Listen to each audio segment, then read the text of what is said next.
see you in the next one. Proper story's supposed to start at the beginning. Ain't so simple with this one. Now here's a kid whose whole world got all twisted, leaving him stranded on a rock in the sky.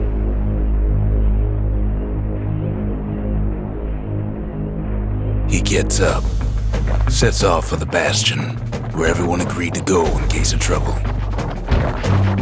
Ground forms up under his feet as it pointing the way. He don't stop to wonder why.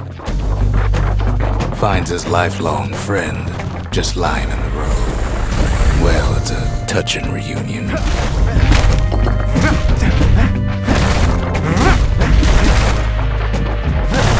He sees what's left of the rippling walls. Years of work undone in an instant. In the calamity. That a survivor? No, ma'am. It's a gas fella, forced out from underground. Kid pops him good. An old repeater falls out of the sky. Ain't a gift from the gods, but it'll have to do.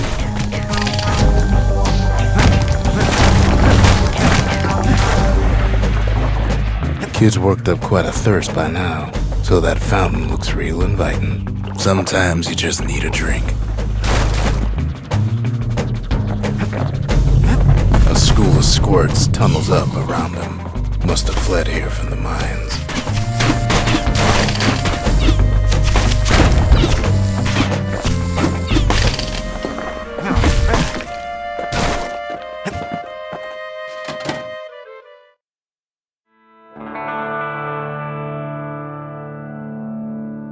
He sets foot inside one of Celandia's famous watering holes.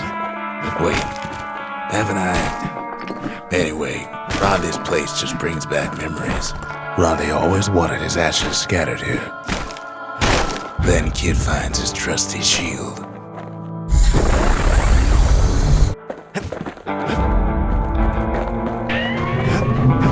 The security takes him for a petty thief.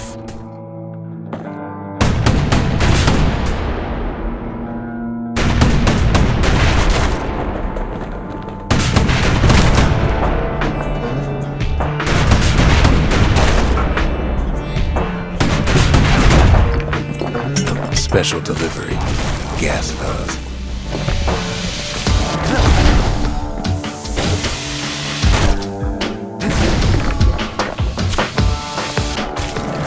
Windbags start turning up for last call.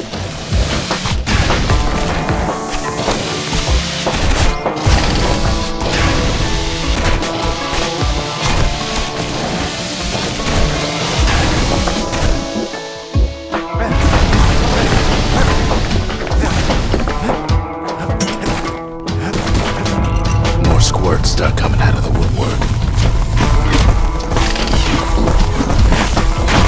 A big old fella pops out in front of the kid.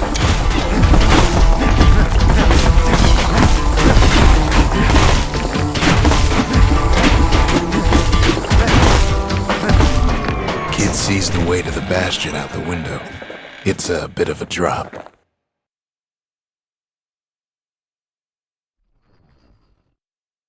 He gets a good look at things on his way down. He lands on top of a breaker's bow, and it ain't broke.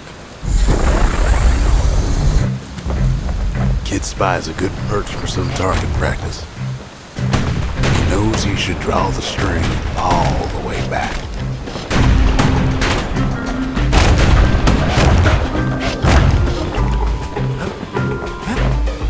The kid pockets a memento from a breaker, once the fastest man in the land.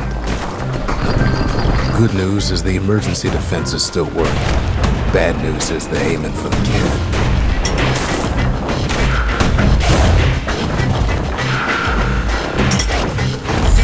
Picks up a few pointers from a dusty old tome. He's a mighty fast learner.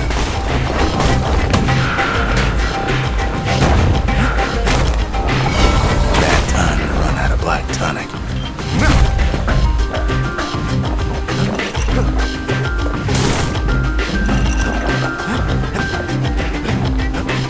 He finds the distillery right next to the arsenal. Tough part of town. The arsenal's where the kid can pick the best tools for the job.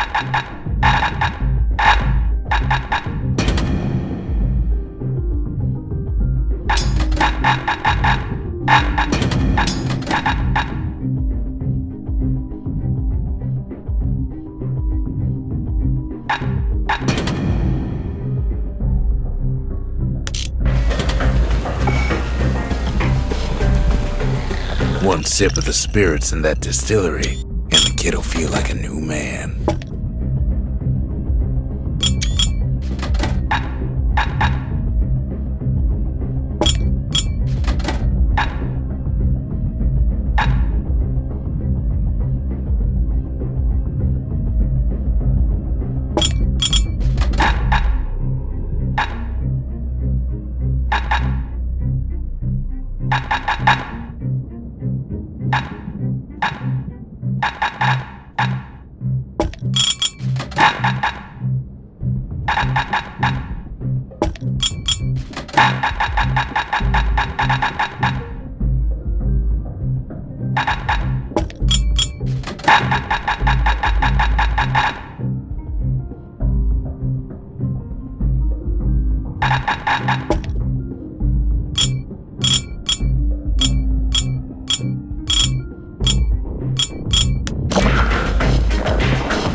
Some of them squirts birthing like crazy in a couple of corn bins.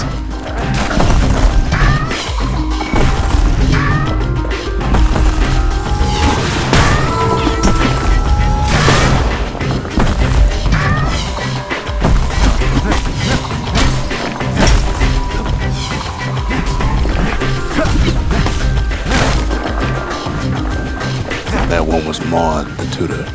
Once taught the kid good manners. He never used them.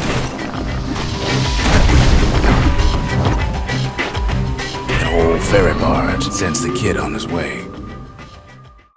The Bastion's real close now.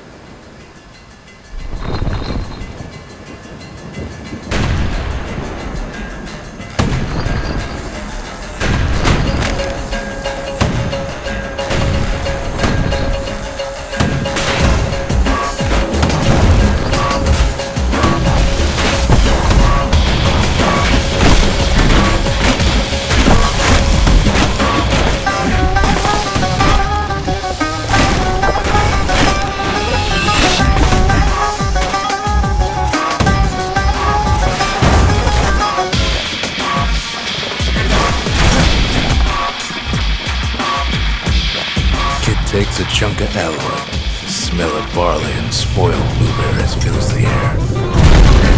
Scumbags. Kid maybe shouldn't have done what he just did.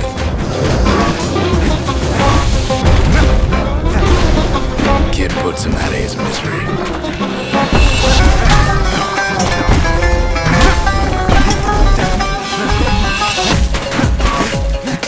Robs a scumbag of his last meal.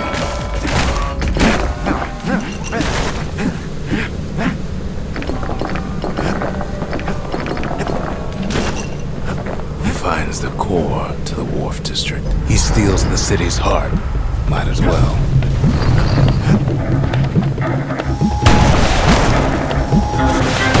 Kid has a feeling he better get a move on.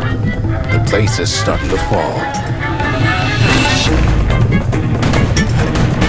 See, that core kid took was the only thing making this particular rock stay afloat. The kid just keeps running. Somersaulting like crazy. At last, the skyway's in sight.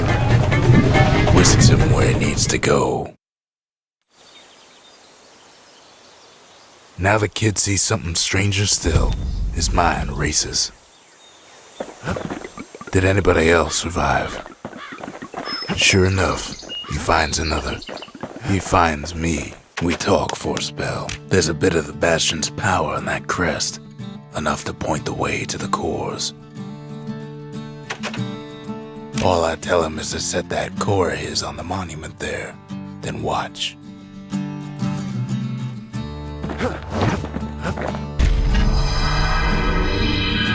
And just like that, the Bastion comes alive.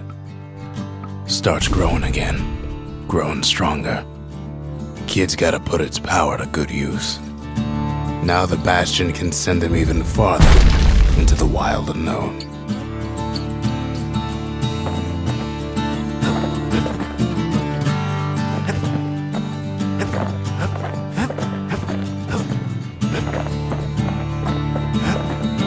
Kid ponders what to build.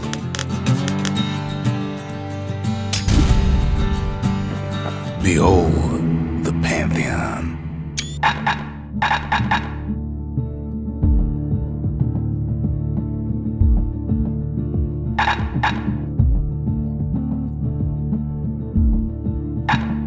Hensa, Akobi, Javel, Garmouth, Oleg, Rothus, Udrig. The gods never liked competing for people's affections. Kid don't know what's out there waiting for him. The Skyway. Now the kid can ride the wind to distant lands. The Wharf District. Folks sail deep into the boundless sea from here.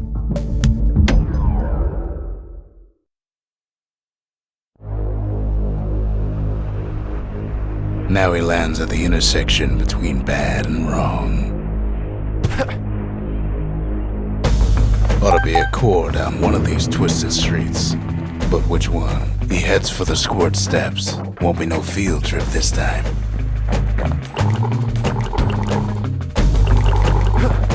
He heads for the biggest dump in town, Scumbag Alley.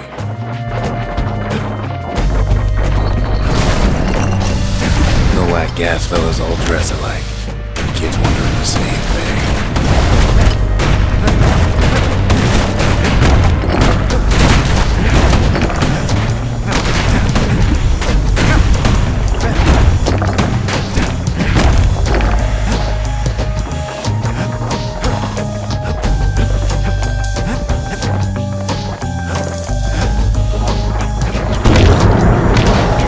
Scumbag still feeding off the city's own trash. And there he is, the oldest scumbag of them all, Gershel.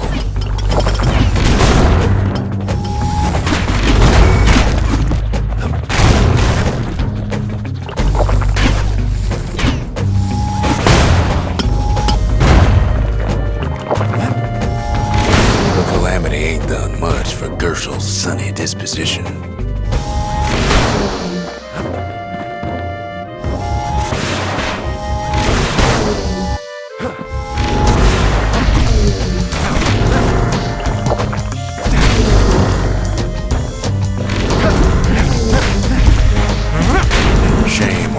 Can't float like when he was a young fella.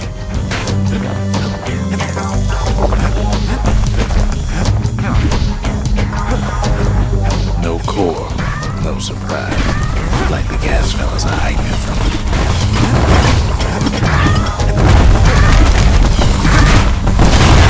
Try as he might, the workman ward gets the better of him.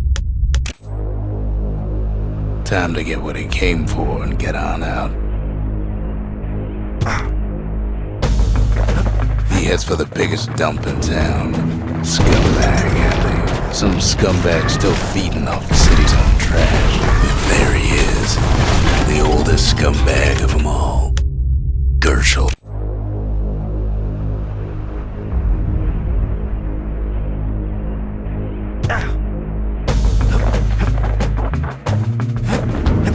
He heads for the east side, where windbags used to keep the local forge.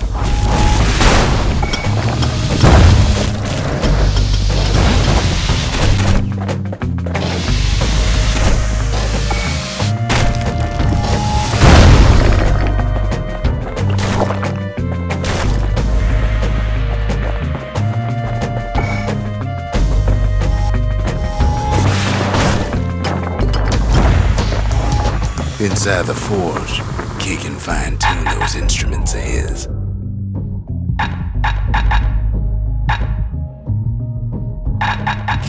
weight of the world behind us every swing.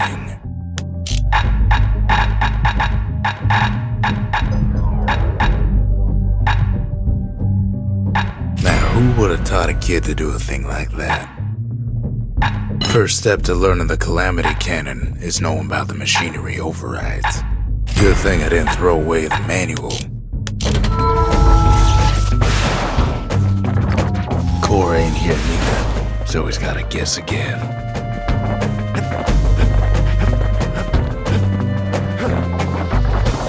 Odd place to find the likes of Percy the Snitch.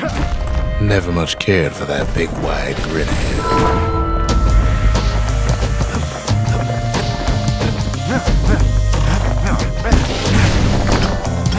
He heads for the biggest dump in town, Scumbag Alley.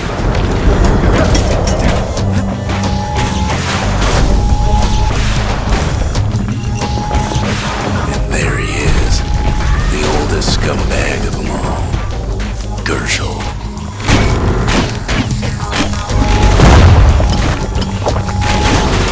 The Calamity ain't done much for Gershel's sunny disposition.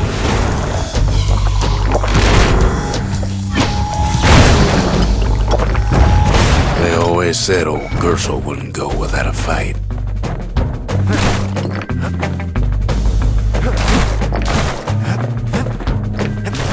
No core, no surprise.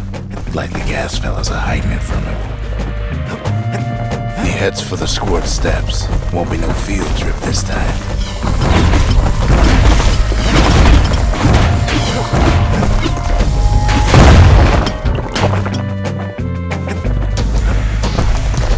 Scumbag can digest just about anything. Except for this. It's quick for slicing and light enough to throw.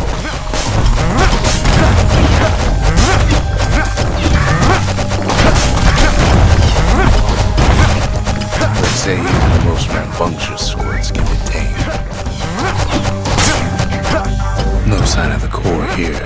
At least the kid got something for his trouble.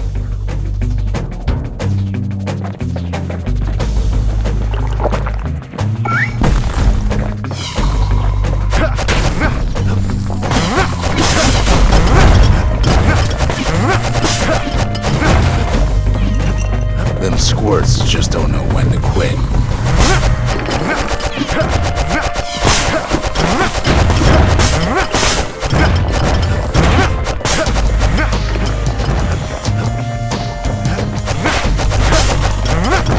Up north is where the gas filler foreman used to live, tending to his flock. The white gas fellas all dress alike. Kids wondering the same thing.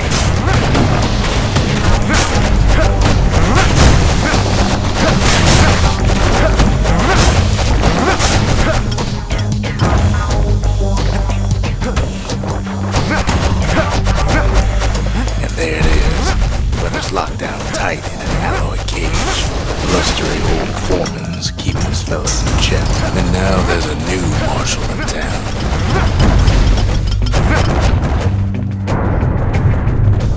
He hears the whole place groan, but it's too tough to fall. Kid's ready to go, and his ticket out's right where he started.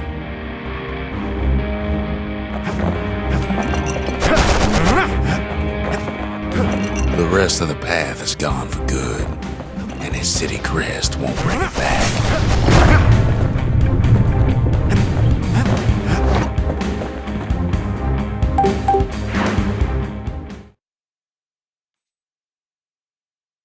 He comes back, just like I knew he would. The core hums in his pack. The monument's calling for it.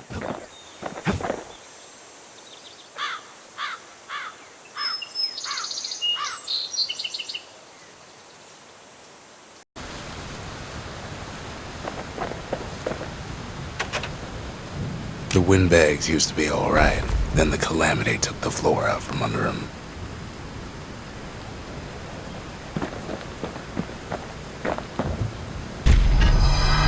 Kid does it again. Only fair he decides what we build next.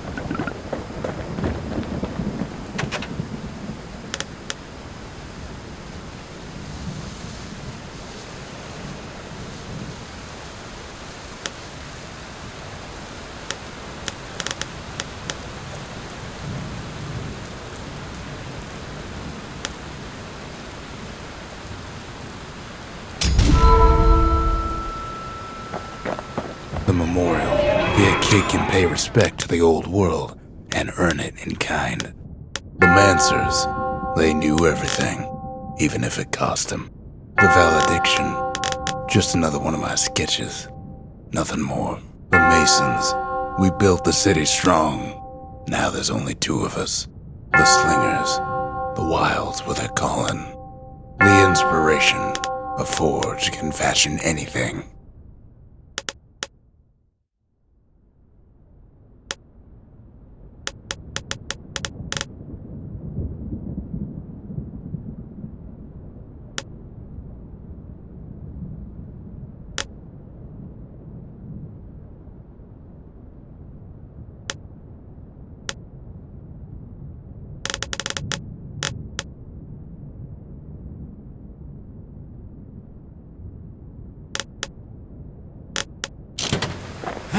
I've asked a lot of the kid, but this is something he's done on his own.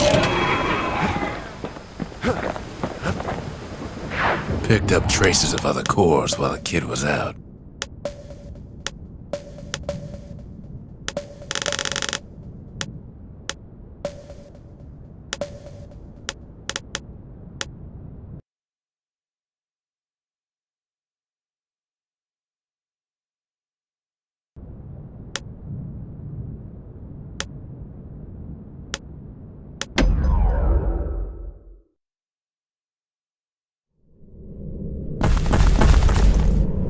In better days, the melting pot was sealed tighter than the skin on a squirt.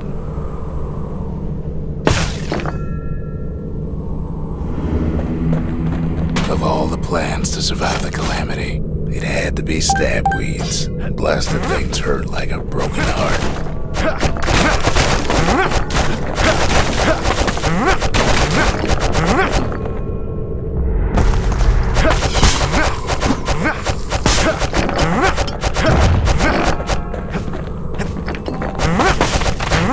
He cuts down every stab weed like there's gonna be a prize for it. If there's a core, he figures it ought to be deeper down. Core's stuck inside one of those fancy cages. No breaking a cage like that, but the kid tries anyway. He throws a switch. Now what could possibly go wrong? Quite a bit, as it turns out. The cage starts lifting from the core ever so slow. All kid can do is wait. Shipments start falling in.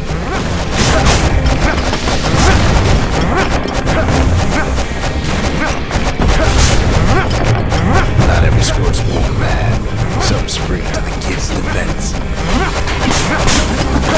Judging by the movement of the cage, it's gonna take a little while.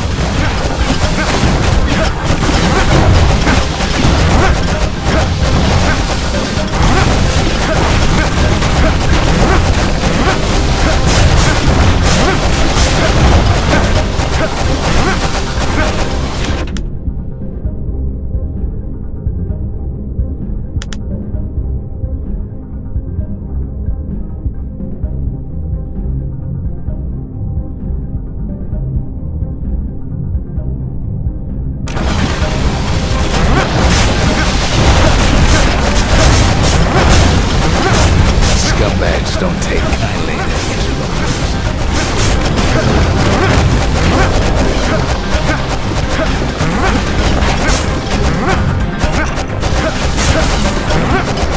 Even some gas fellas take his corner. Heard he popped that mean old foreman.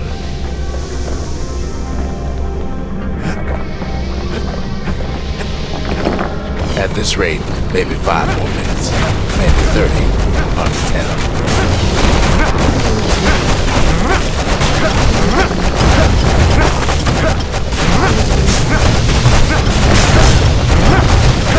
Squirts get real territorial around the core.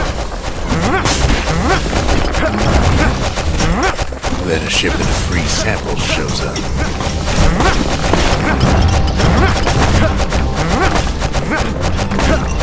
It ain't all bad, as the kid finds some spices from the motherland, tax-free.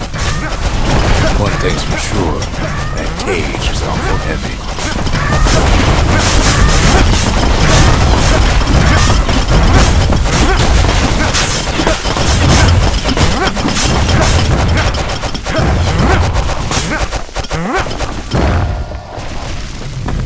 troublesome scene to be sure.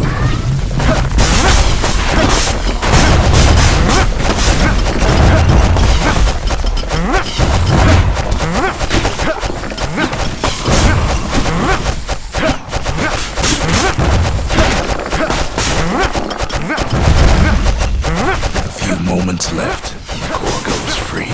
10, 9, 8, 7, give or take a few seconds.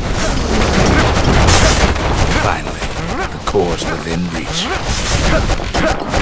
And done. He's got it. Just gotta get to the nearest barge.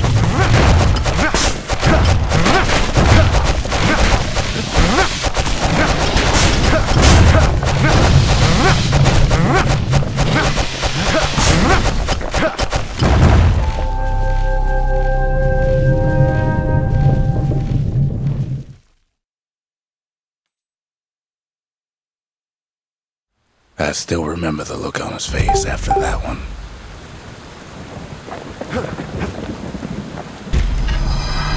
The old world's finished, but the new world's just getting started. The calamity saved some of my old books. Guess it's got a sense of humor.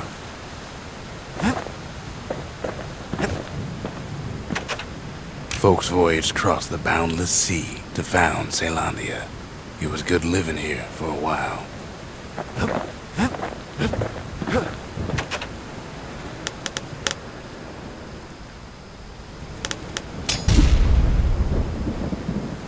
The Bastion's a place of peace, but we can hold our own if we have to.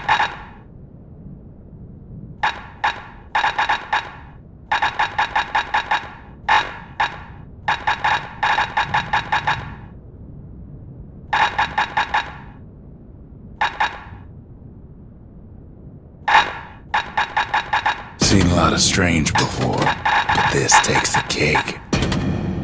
Anything survives a musket shot ought to be quick work for that blade.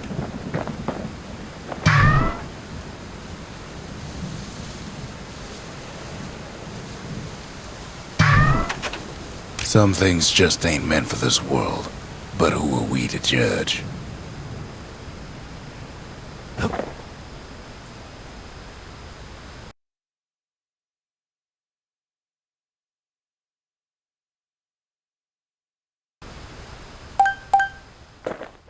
Never would have pegged the kid as the bookish type.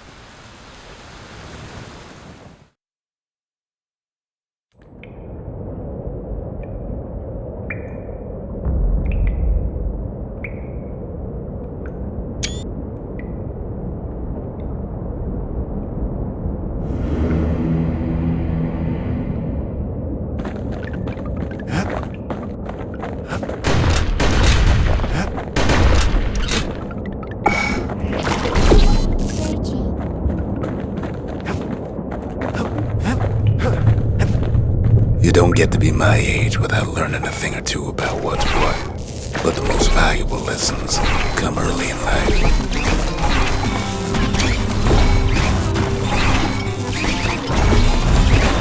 I ain't much for worldly things, though all these years I've held on to a stash of old books from when I was young.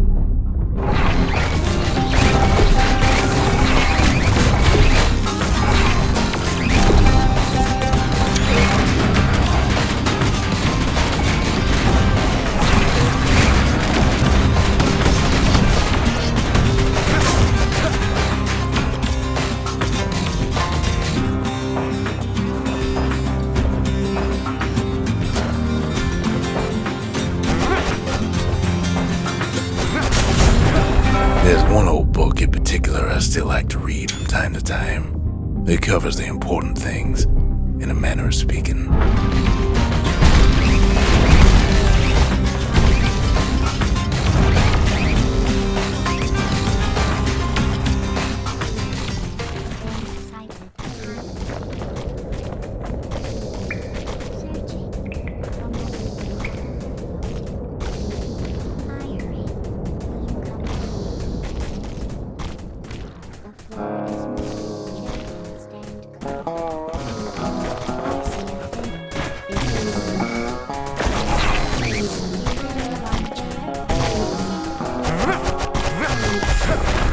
Here we go. A is for Kobe, the goddess of oath and abandon. Make a promise, and the chastened maid will hold you to it.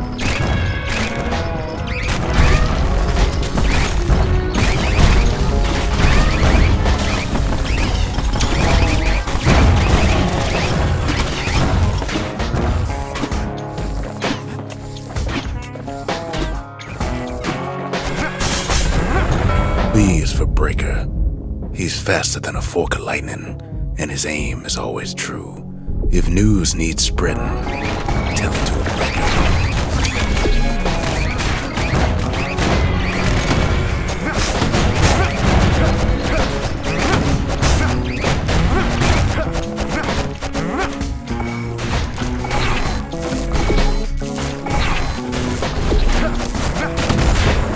C is for Core. A perfect bit of stone found deep underground. It makes the city shine day and night. Is there anything it can't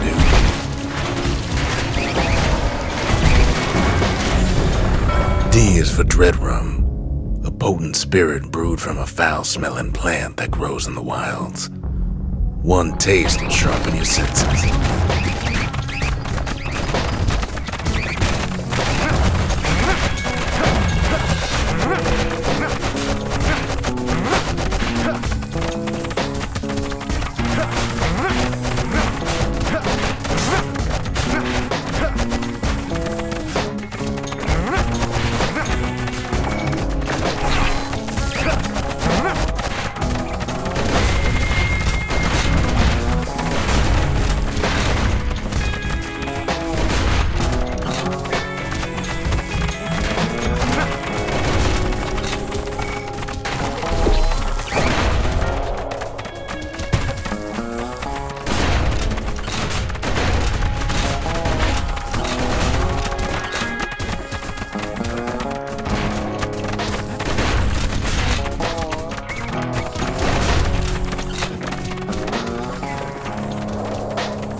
A bow ain't much good in a crowd, but a musket sure is.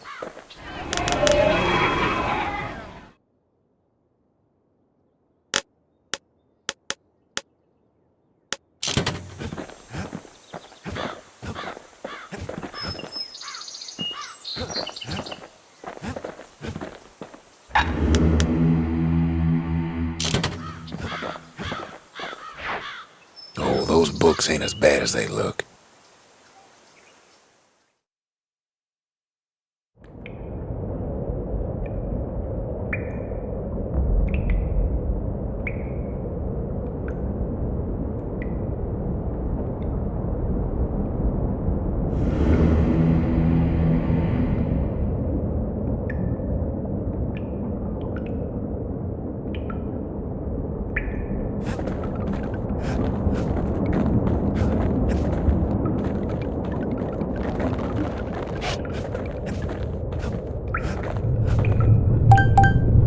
This ain't about me, though you might as well know where I'm coming from.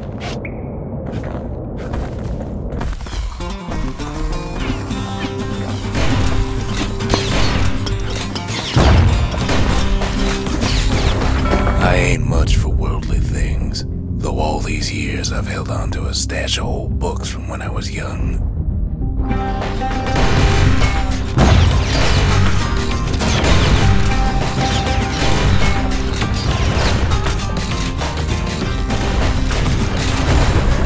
There's one old book in particular I still like to read from time to time. It covers the important things.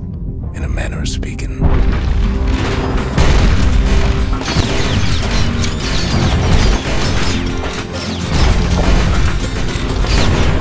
Here we go. A is for Kobe, the goddess of oath and abandon. Make a promise, and the chastened maid will hold you to it.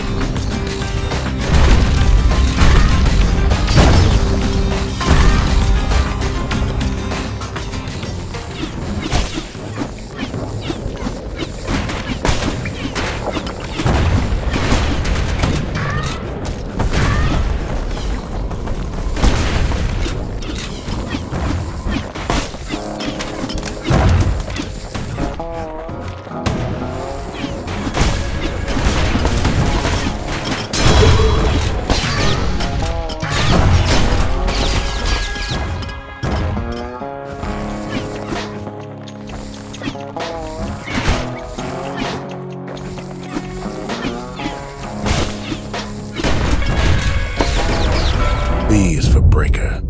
He's faster than a fork of lightning, and his aim is always true. If news needs spreading, tell it to a breaker.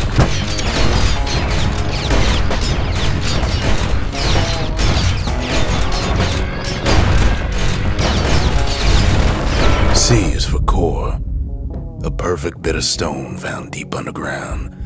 It makes the city shine day and night. Is there anything it can't do?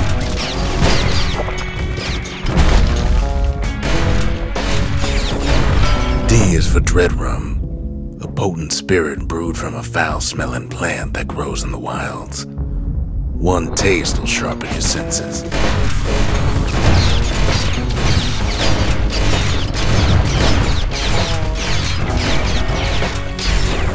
E is for Evacuation. In an emergency, stay calm, leave your belongings, and make your way to the nearest safe haven.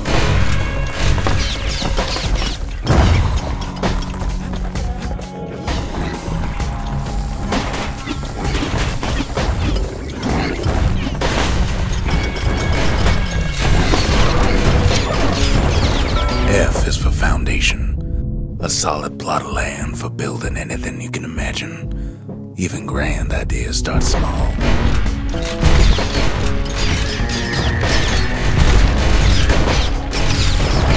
G is for Garmuth, the god of purpose and folly. The crippled Duke reminds us that good intentions are nothing on their own.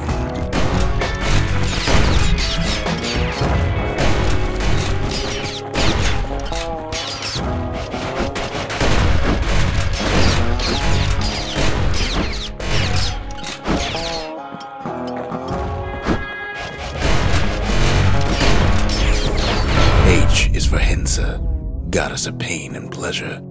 You can't have one without the other. The veiled widow makes sure of it.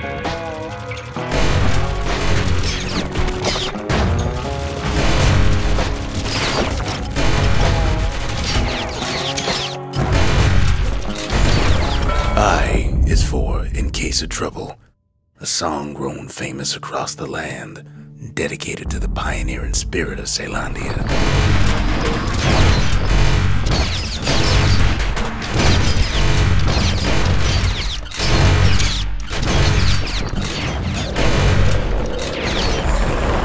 J is for Javel, the god of health and atrophy. We each have the Tower Keeper's strength in us, until that strength runs out.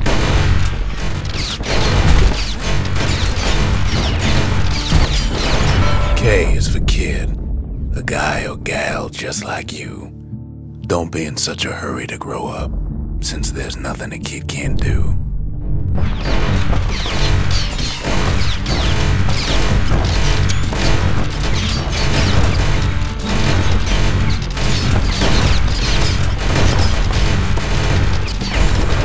L is for Lemaine, the god of hope and despair.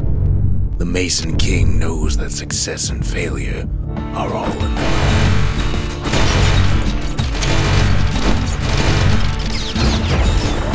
M is for Messiah, our goddess of loss and longing. We all are born from the Lorn Mother, and in the end, we all return to her.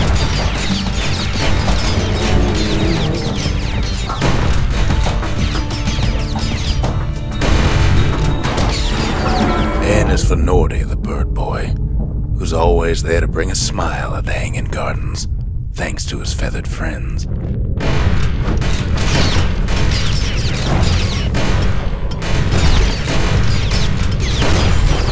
O is for Alec, our young god of chance and whim. The carefree son lives forever in the moment. The rest of us can only try.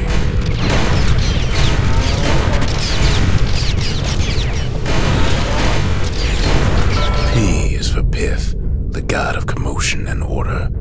When the wakeful bull is calm, let's all do our part to keep him that way.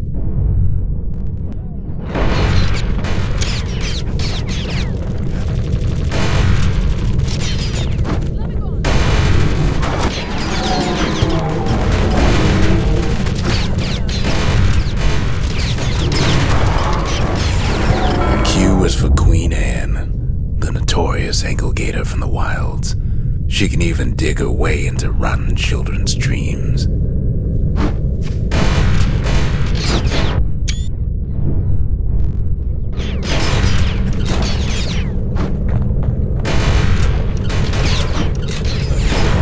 R is for Rothus, the god of thirst and plenty. The gorging host reminds us to always know when we've had enough.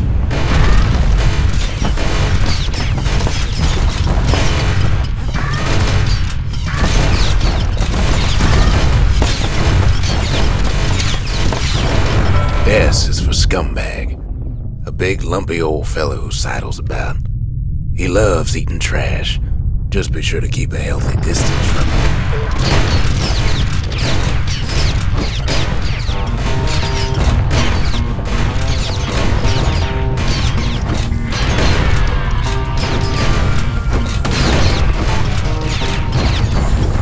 T is for Trigger, the army's sharpest shooter.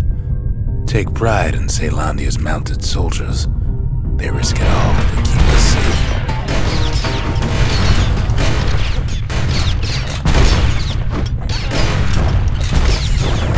U is for Ura, our pale neighbors to the east, whose homes are underground. Each day we learn to live in harmony.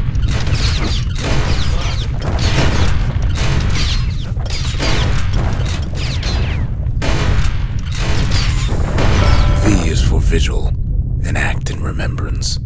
The sacrifices of our forefathers gave us a new beginning here in Ceylondia.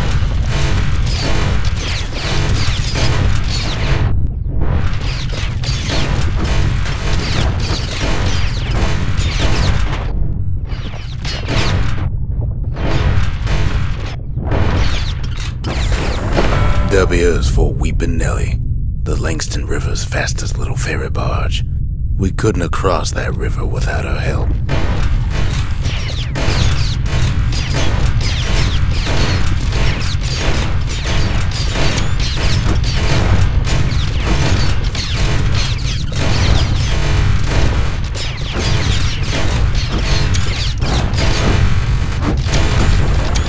X is for nothing. Stranger's letter in the mix. Yet even the stranger's letter has its use, as you couldn't have a mailbox without one.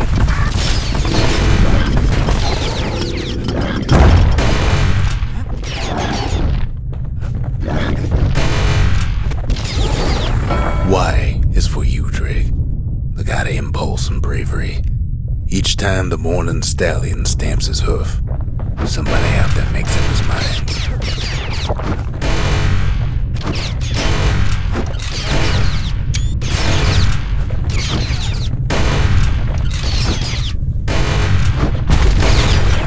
Z is for Zolwood, a tough old plant whose gourds make great target practice.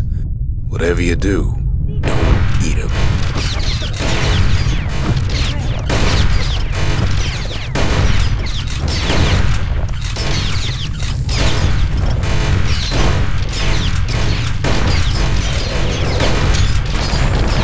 The end. There's nothing after Z. Used to be one more page in here, though, before somebody tore it out. Know what it said?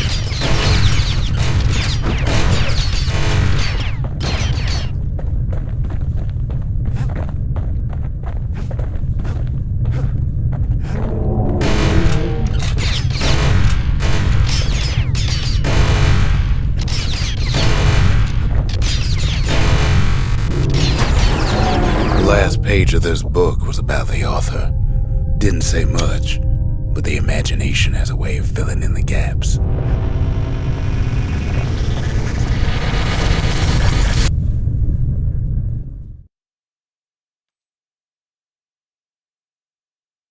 Everybody starts small, then some of us work our way up, I suppose.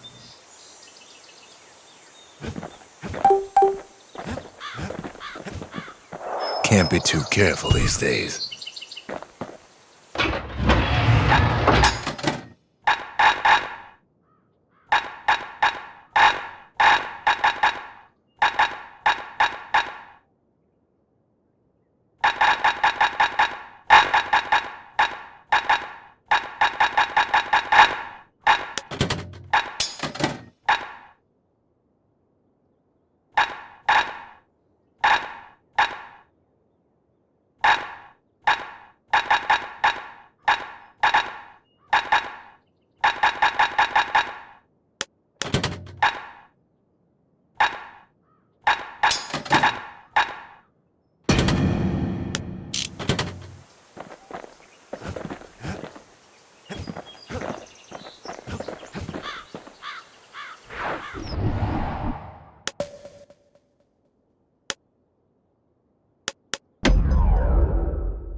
Couples used to walk the sundown path.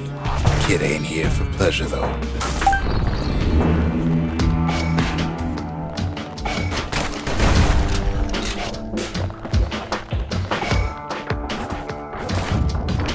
But then, somebody gets to the core before the kid. The floor starts giving way under the lightest step. A single panic squirt would bring the whole place down.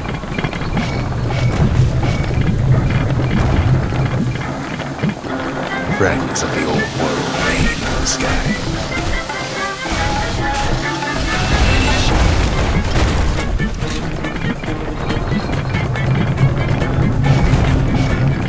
Stray valuables are lying everywhere. Security's all fired up.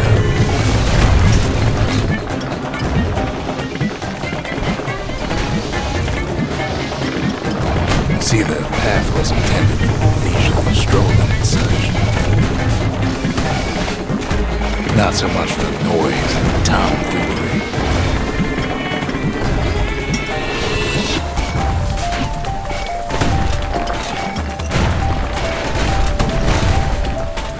Sky bridges link the path together. One of them bridges whips the kid along.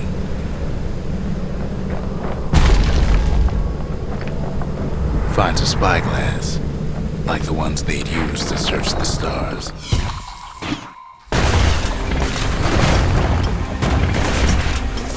Quick and careful's the only way to go.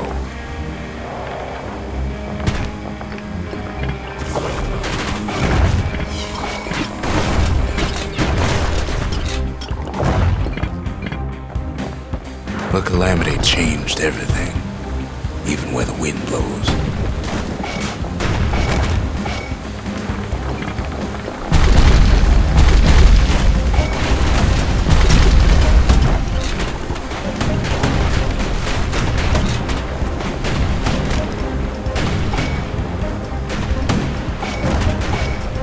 Well, if we mastered the winds in the old days, we could do it again. But the question is,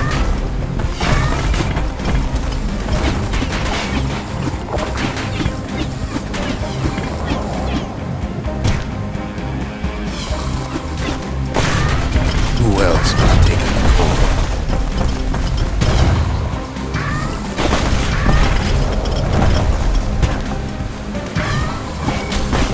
Well, ain't no survivor stole the thing.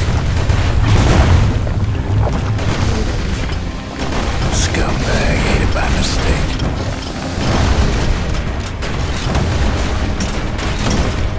Tough break. Unlike the kid, that core ain't coming back.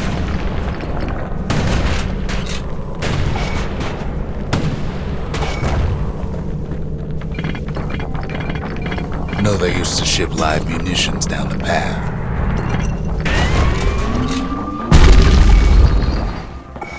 He's wise to toss those things plenty far away.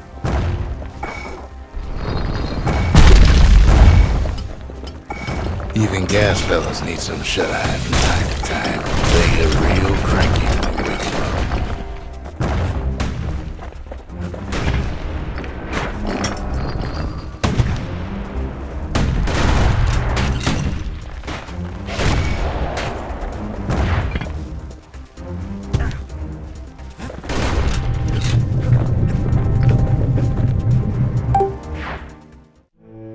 In all this toil, Kid keeps coming back to an overwhelming question.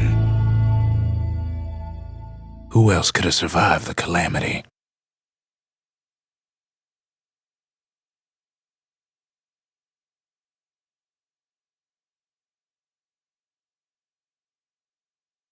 So he didn't find a core that time, but that ain't about to stop us. We could always see the stars. We just never could reach them, no matter how high we built.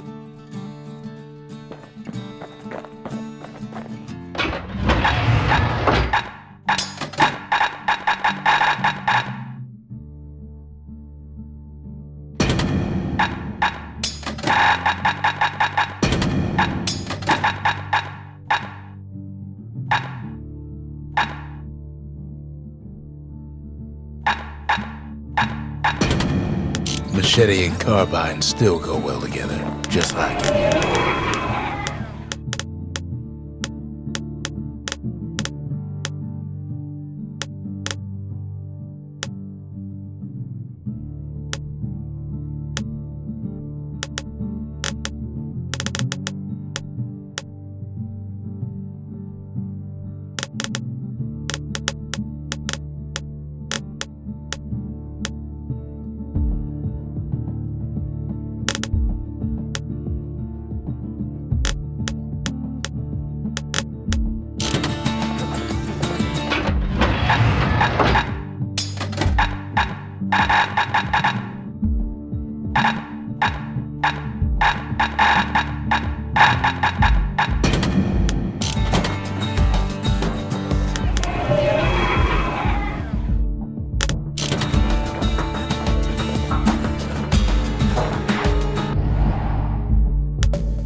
The dead ain't gotta worry about this mess. The calamity took everybody after all. Kid sees it plain, with frozen faces all around. You don't much care to see him. Not like this.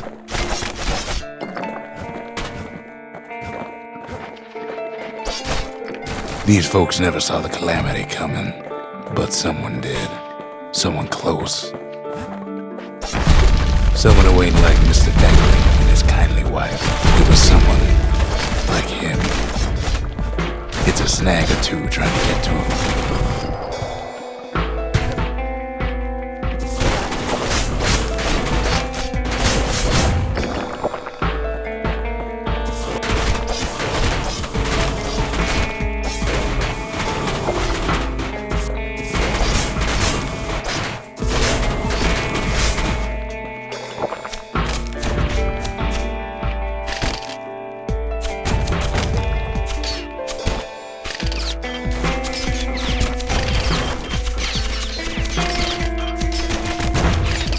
He ain't about to stop, no matter what.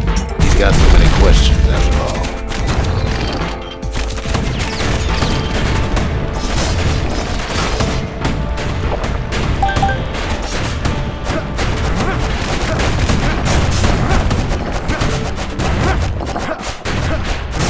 Just ain't got time for answers.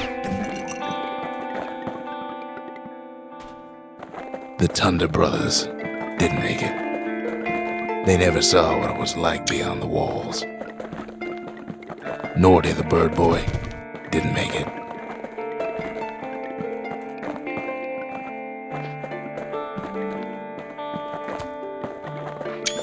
The Jawsons, they didn't make it. Grady Sr., Grady Jr., they didn't make it. But him, he survived.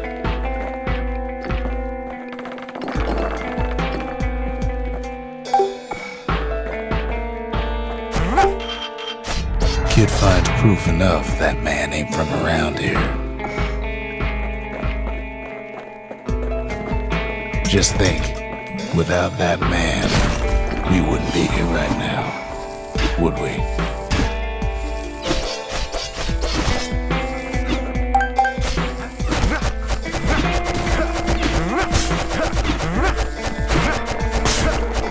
The core survived as well.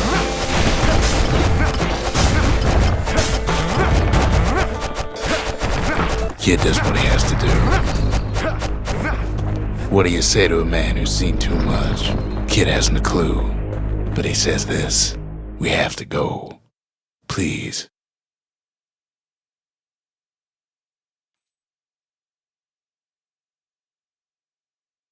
He's a proper gentleman, that man. His name is Zolf. No hiding he's an Ura. Folks like him ain't never been a common sight in Ceylondia. He's relieved to see a living face or two. The kid and I introduce ourselves in kind, both to him and to each other, for the first time.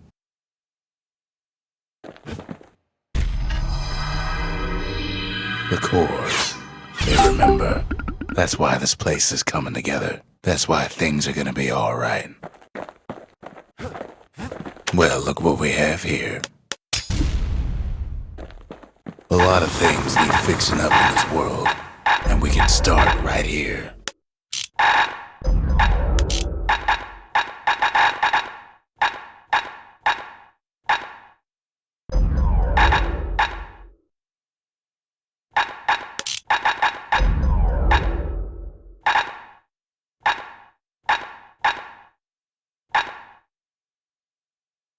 On the inside, a fire bellows ain't nothing like its more popular air-spitting cousin.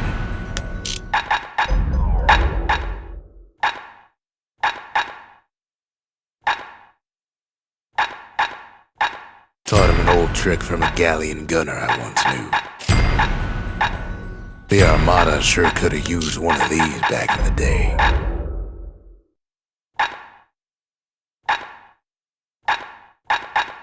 Even the army never issued carbines in such fine shape. Nothing makes a gun so dangerous as a keen eye. Gotta make sure the pointy end's fastened on real tight. That ought to give those dueling pistols a little extra kick.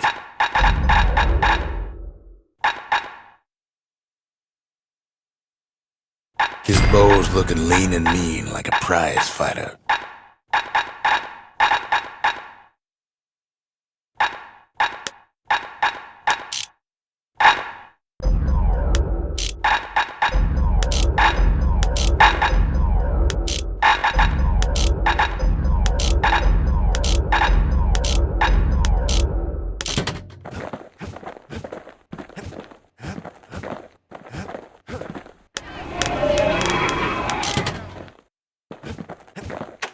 We fought the Ura decades ago, but that was then. Things are different between us now. For Zolf, Ceylondia was like a second home. He's real worried about his first home, too. Far to the east. He was born in the Tazil terminals. The Ura sent him on a mission of peace to our city, and he's lived here ever since. Zolf offers to help me plot the skyways for the kid. At least the calamity hasn't touched the stars, he says. You show me whoever made this, Zolf says, and I'll show you a scientific genius.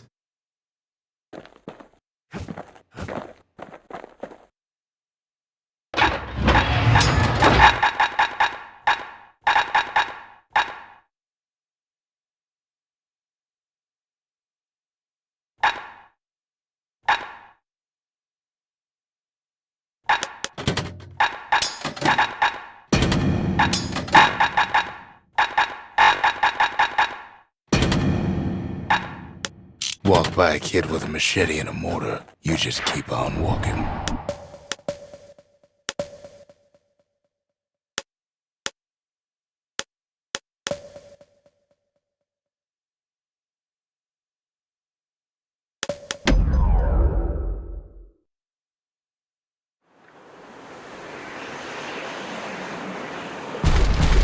There's only one way to Cinderbrick Fort. The hard way.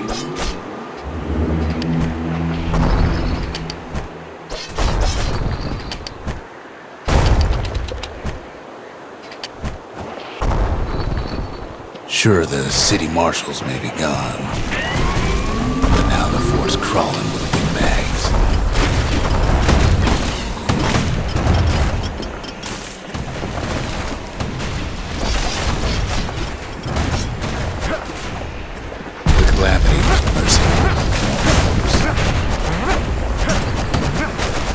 The windbags ain't so lucky.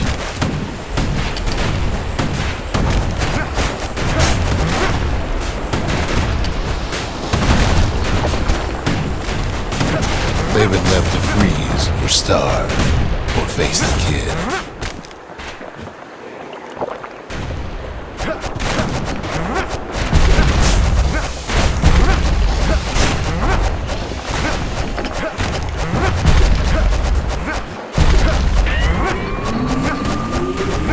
Windbags, young and old, keep fighting for their fort.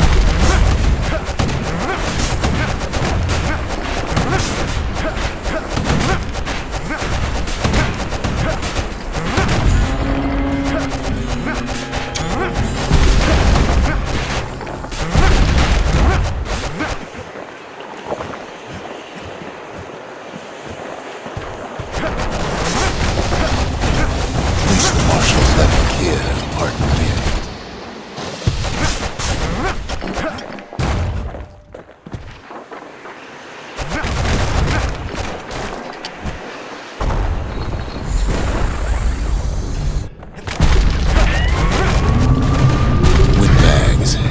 Different from normal folks. All they want is a warm place to stay and a decent meal.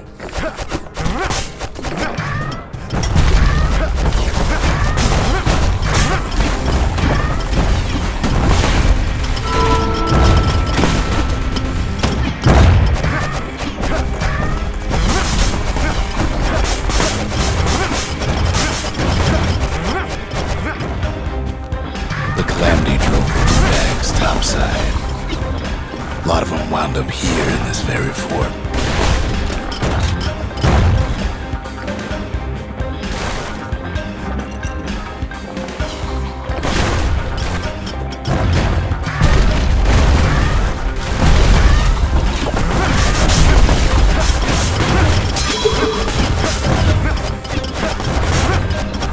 Could have been minding their business underground like in the old days. Windbags can't use the marshal supplies, but the kid sure can.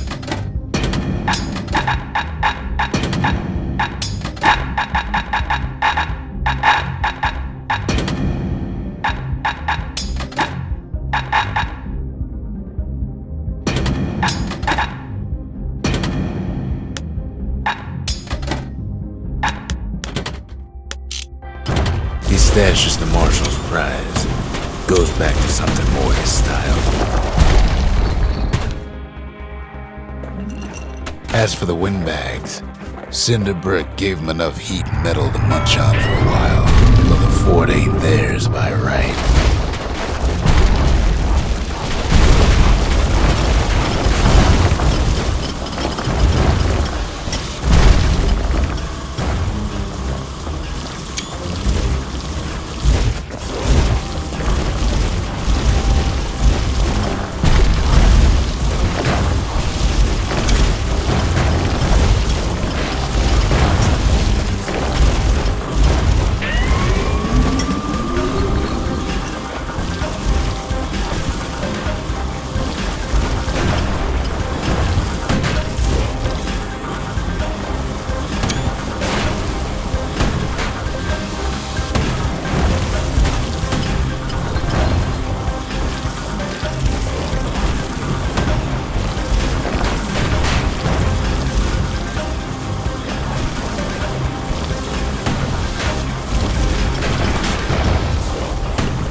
kid ain't afraid of getting burned.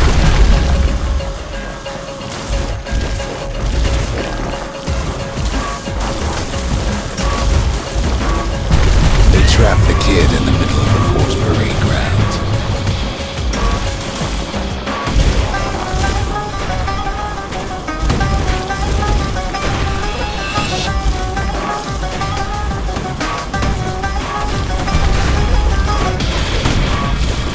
Then they bring out Glutus and Landon. Oh, their scumbag uncles. Kid takes down Glutus. Or maybe it was Landon. They got something to gain. Only their sorry hides to lose.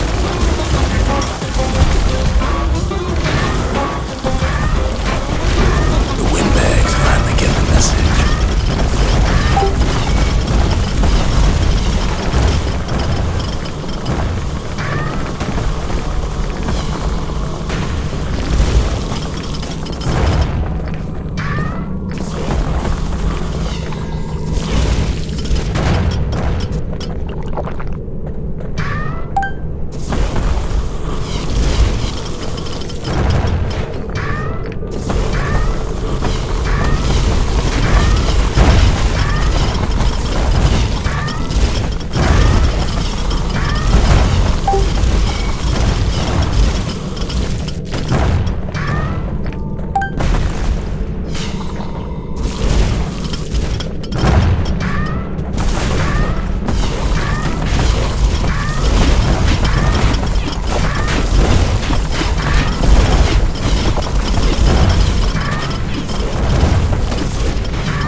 Getting the marshal's badge, but not like this.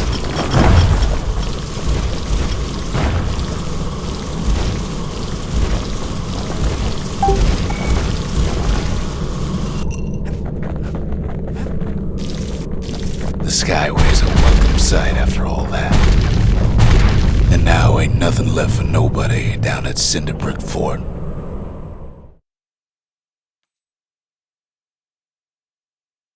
Kid shows up just as Zulf's telling me about his own journey to the city.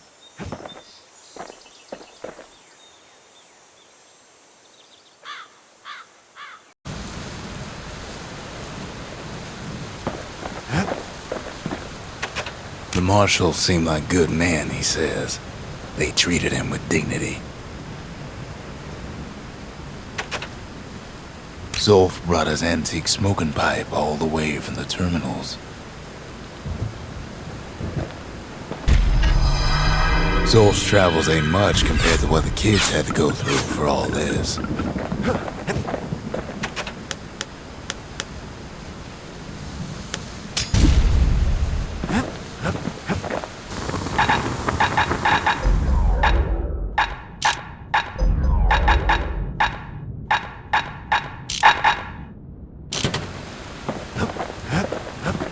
The lost and found. Here, Kid takes fragments of the old world and makes them whole again. All it takes is some fragments, and the Bastion makes it good as new.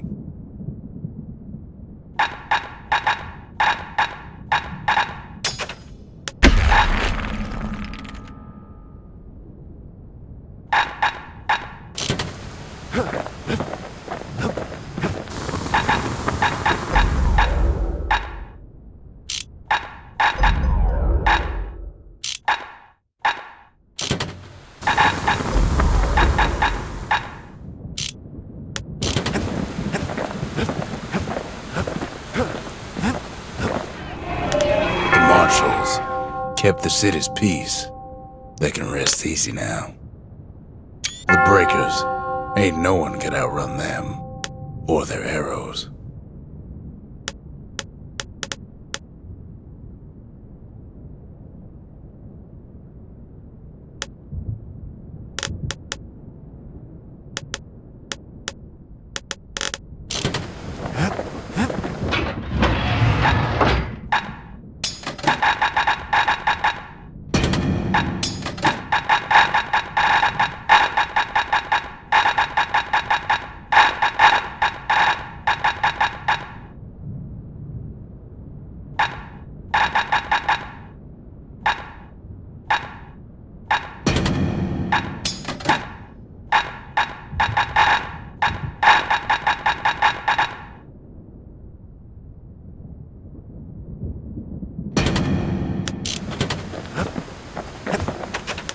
I tried to let the kid down gently. This is the Bastion, all right. Except no one else showed up. Even since the Ura surrendered to us, the marshals kept a wary eye on him. We all lost loved ones in the calamity, he says. I don't know how I'm gonna go on without mine.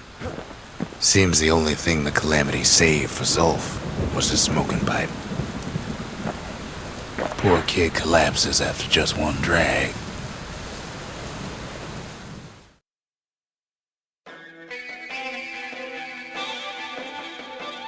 The past. Only good thing ever come out of the past is history.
Don't matter for nothing now.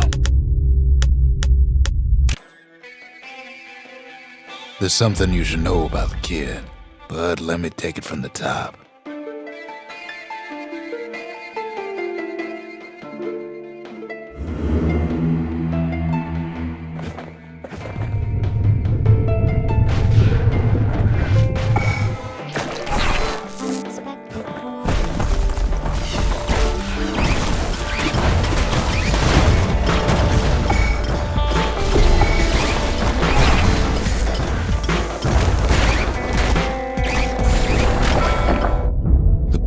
Catches up with the kid.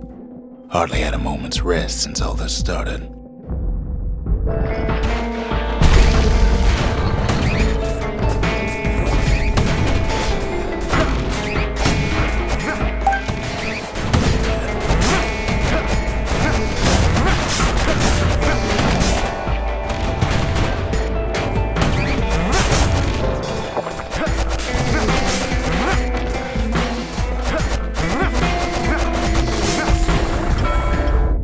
Fair to say he's led a hard life, supposing what he says in his sleep ain't no lie.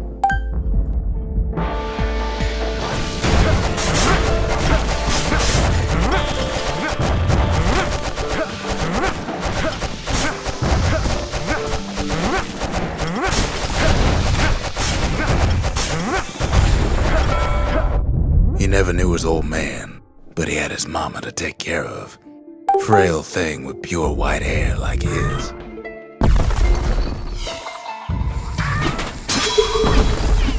Past don't matter for nothing now. Ever tell you how the kid got himself wrapped up in this mess to begin with?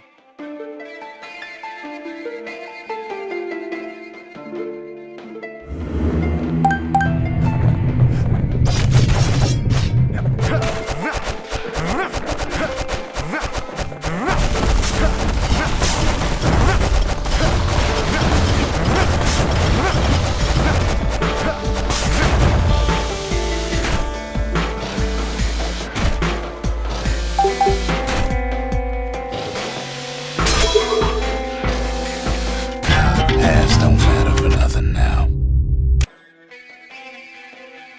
The past. Only good thing ever come out of the past is history.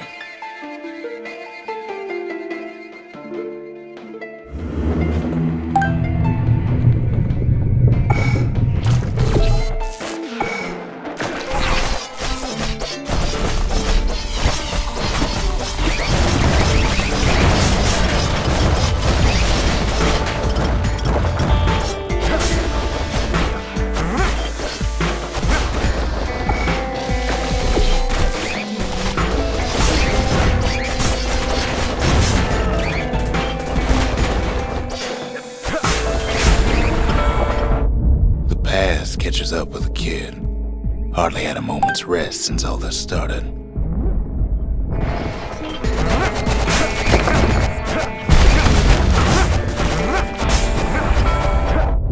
Fair to say he's led a hard life, supposing what he says in his sleep ain't no lie.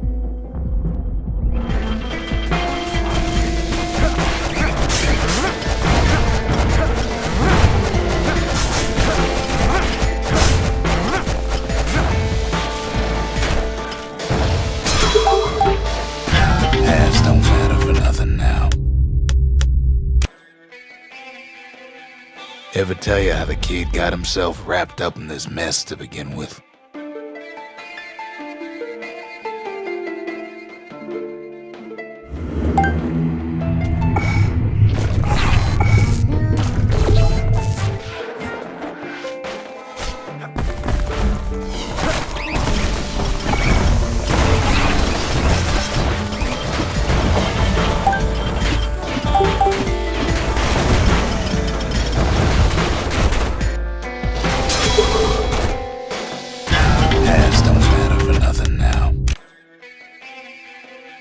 There's something you should know about the kid, but let me take it from the top.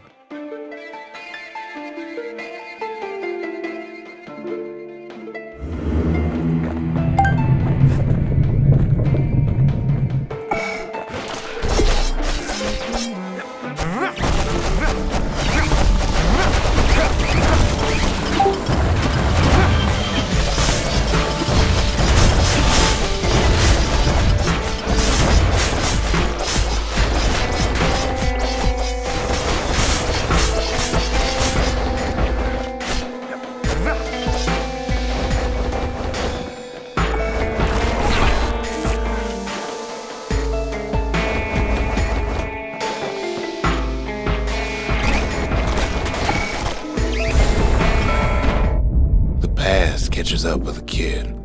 Hardly had a moment's rest since all this started.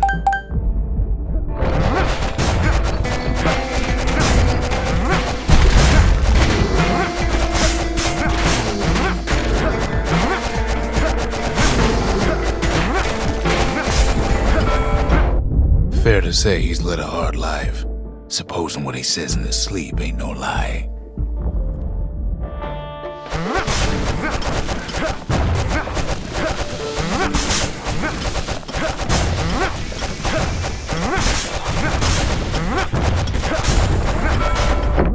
He never knew his old man, but he had his mama to take care of. Frail thing with pure white hair like his.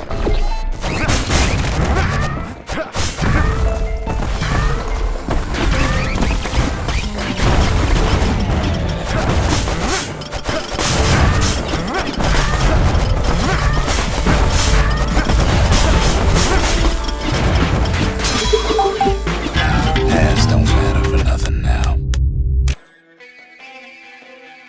The past. Only good thing ever come out of the past is history.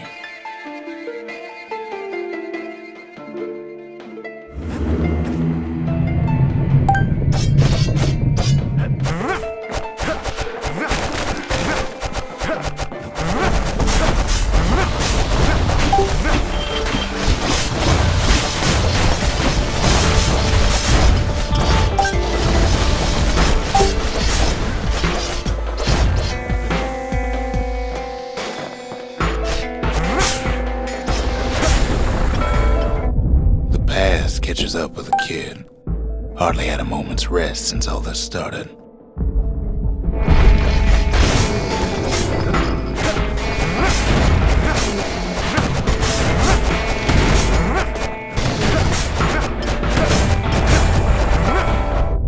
Fair to say he's led a hard life, supposing what he says in his sleep ain't no lie.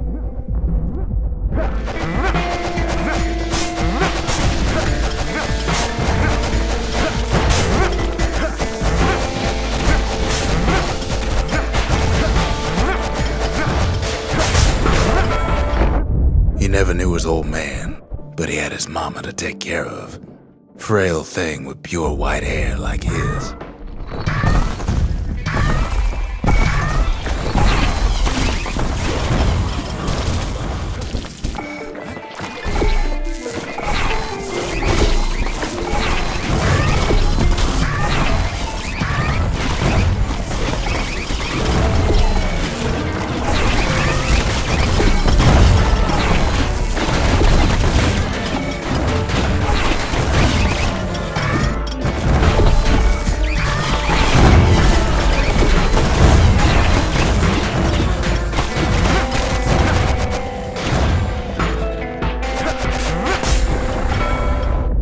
Having his mama's hair did the kid no favors while he was growing up, but he learned to hold his own out there.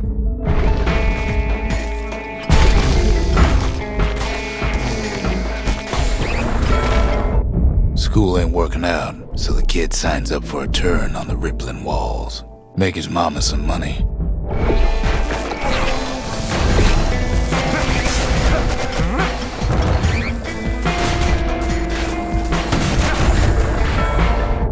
Thanks to folks like the kid, the walls kept Ceylondia safe from whatever's out there. The elements, the earth, you name it.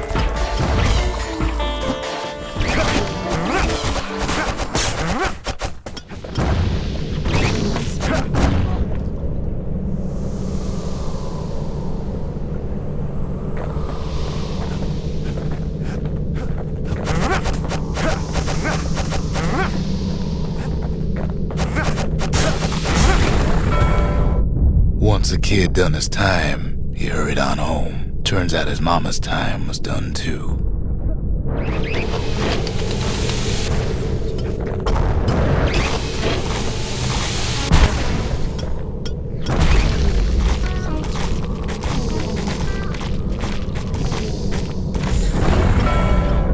The city had nothing for him. The money he'd been sending home was nowhere to be found either.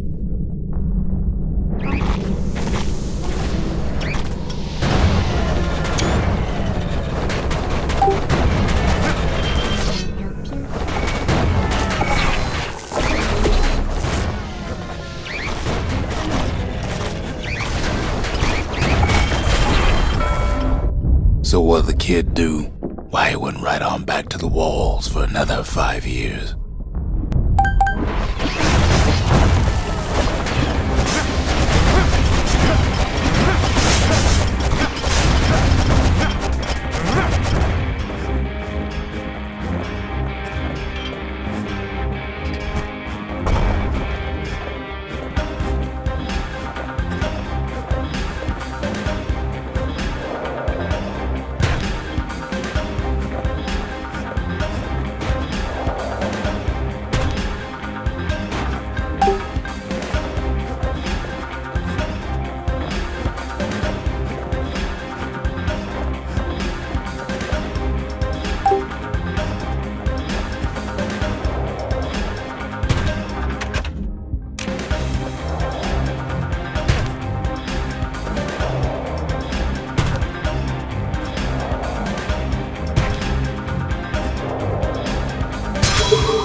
Past don't matter for nothing now.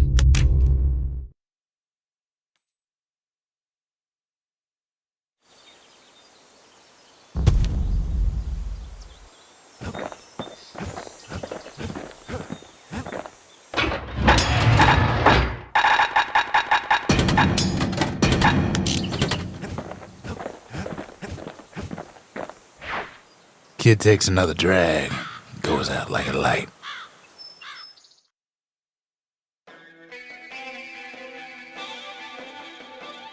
There's something you should know about the kid, but let me take it from the top.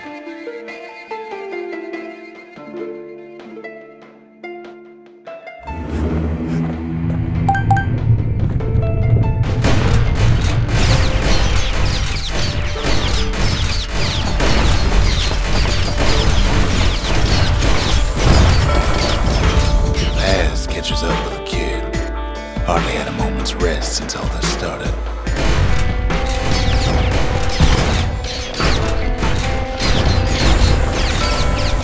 It's fair to say he's led a hard life. Supposing what he says in his sleep ain't no lie.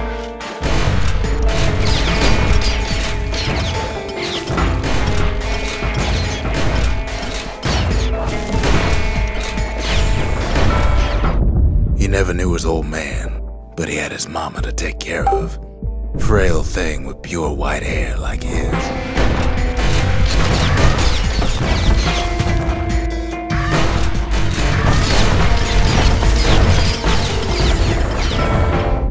Having his mama's hair did the kid no favors while he was growing up, but he learned to hold his own out there.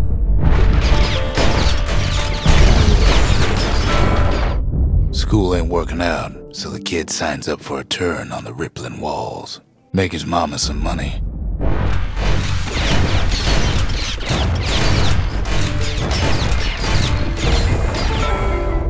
Thanks to folks like the kid, the walls kept Ceylondia safe from whatever's out there. The elements, the Ura, you name it.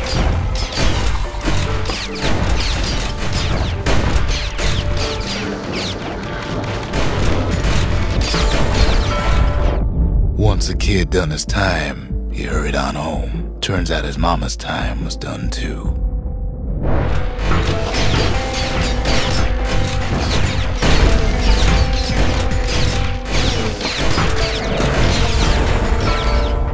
The city had nothing for him. The money he'd been sending home was nowhere to be found neither.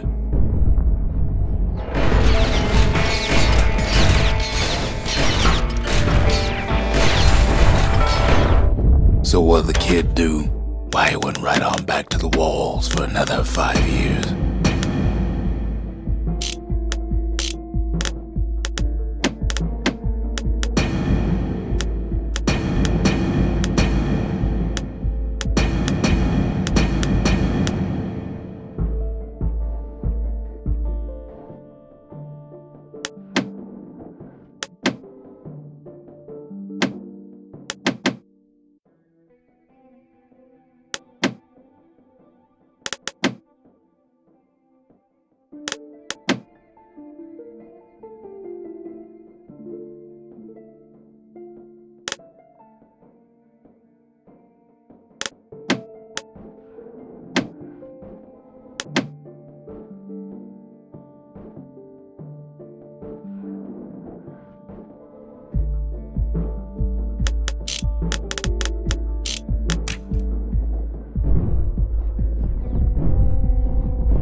In the history of Ceylondia, nobody's ever volunteered for a second shift on the walls.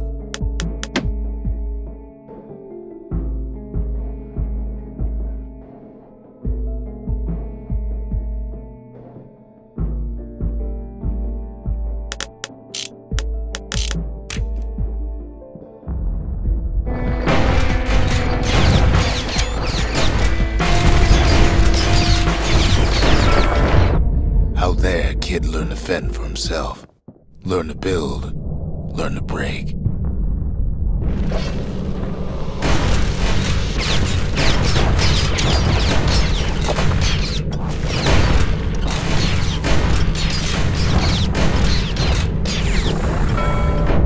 In time, the kid earned good standing with the marshals. They trusted him to scout out farther than anybody.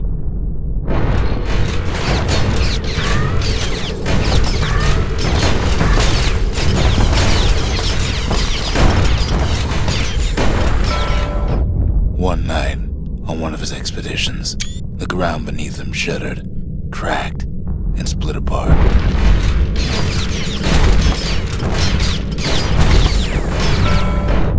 He saw nothing, where the world used to be.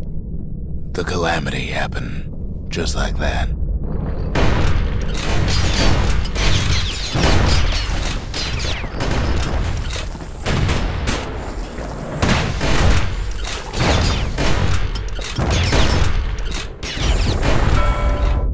All the kid had to work with was his hammer and the clothes on his back.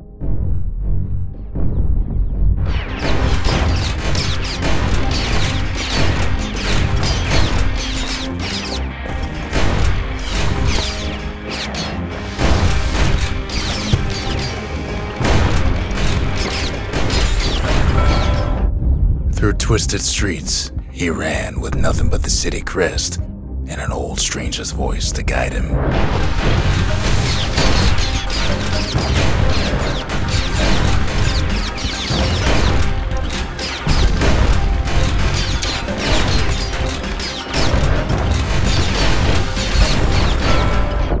Well, he finally arrived at Zealandia's vaunted safe haven. He and no one else.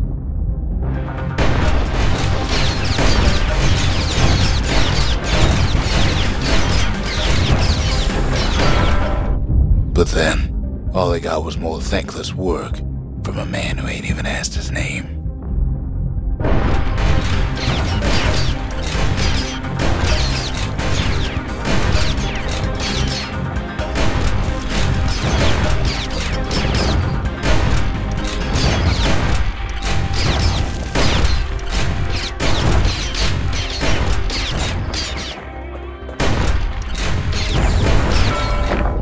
Sure, I may be the one who dreamt up the walls and the Bastion, but the kid made them real, not me.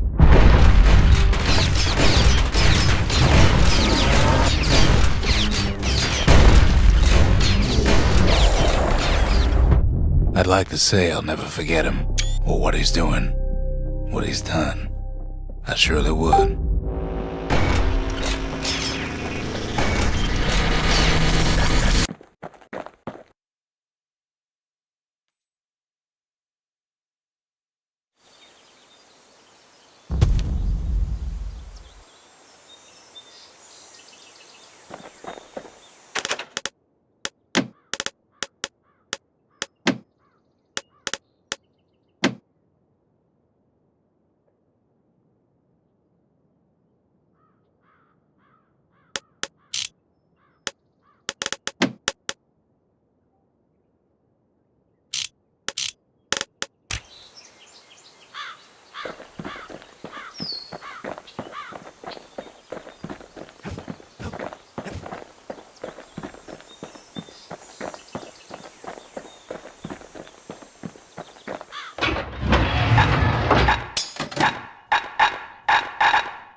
The gods, they're all undone.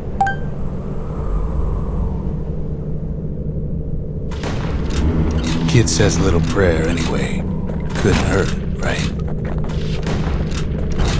Folks used to make pilgrimage here to pay their respects to Pith, the bull. Pith Orchard. Place is a dead end in more ways than one. The gods ain't gonna catch you if you fall.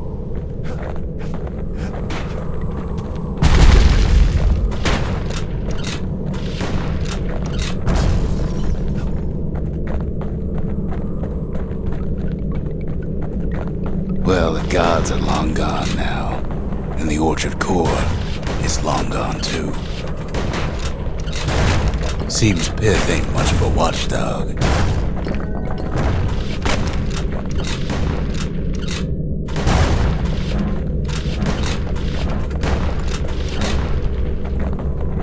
The gods don't care about trinkets. but the kid ain't no god.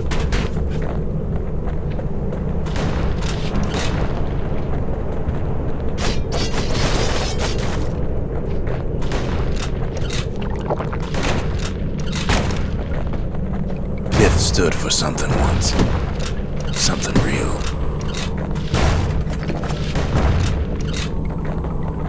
In time, though, the bull stopped being a symbol and started being decoration. He couldn't even save his loyal subjects. Piff makes a decent scarecrow, at least. Then Piff lights up like a rodeo.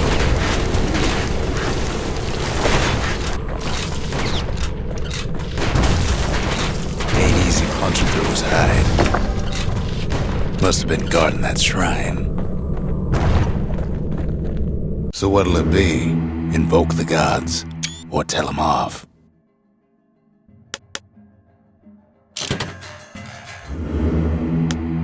Kid decides to press his luck.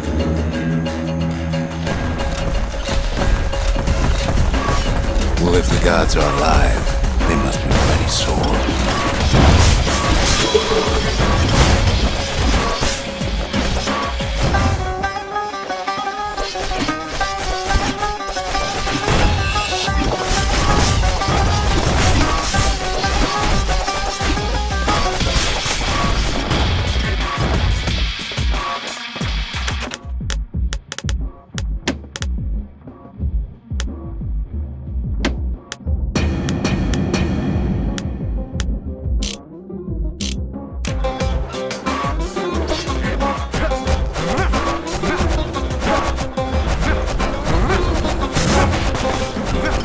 Kid ain't never seen one back that quick. If they're scared.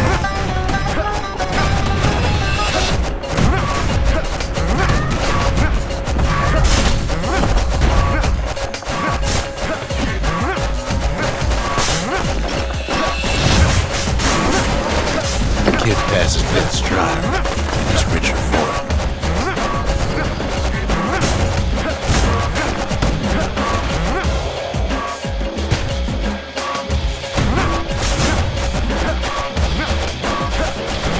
Kid ain't found the core, but at least he found himself a precious shrine.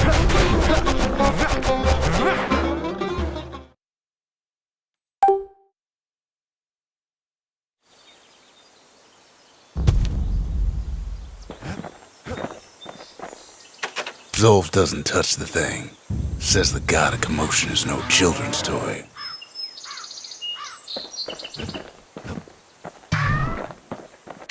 The Ura feared the gods. We turned them into toys, put their faces on our walls.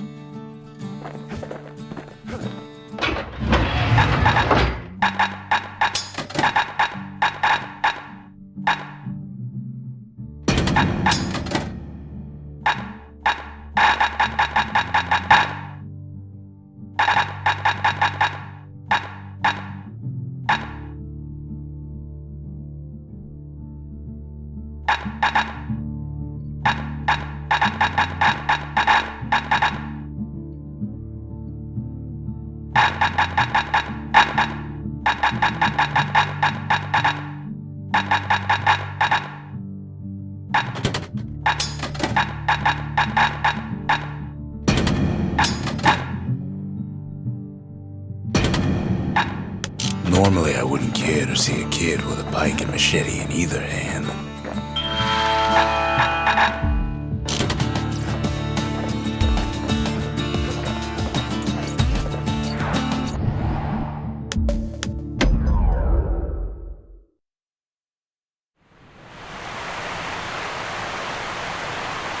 The Langston River flowed free and wild till the calamity drank it all up.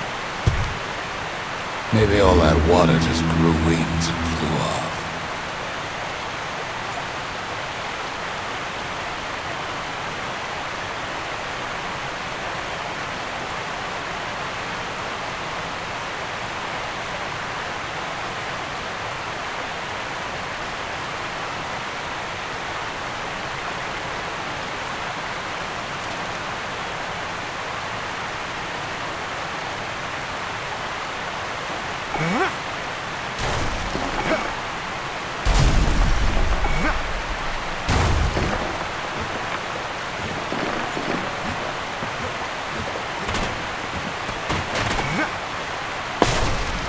riverbank swarming with windbags.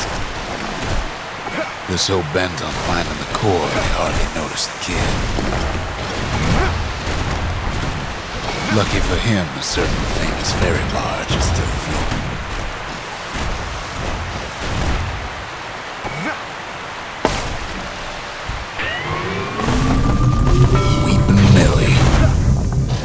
She sends some squirts crying home as she leaves port.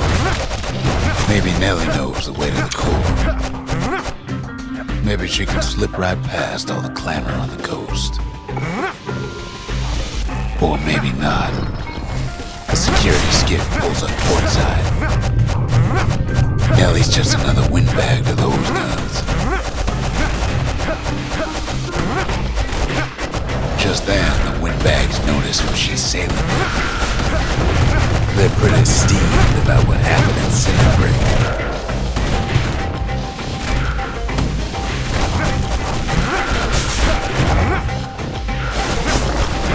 They try to cut her off.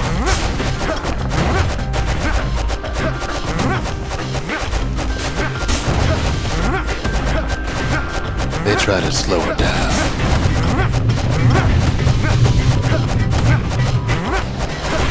They try to knock her out.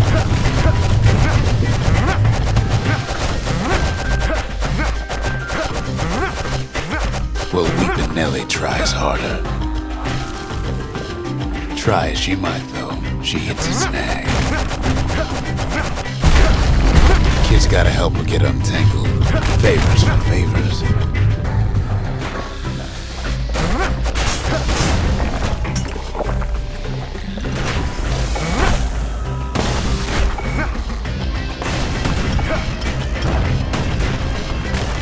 She picked a good spot for a break, cause the core's right there.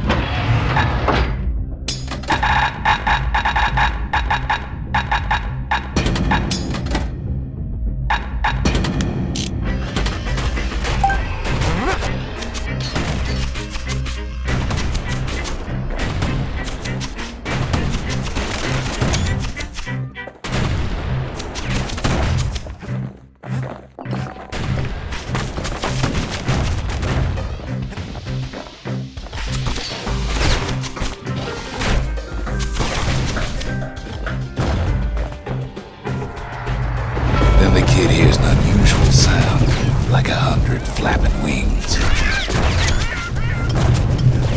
Peckers.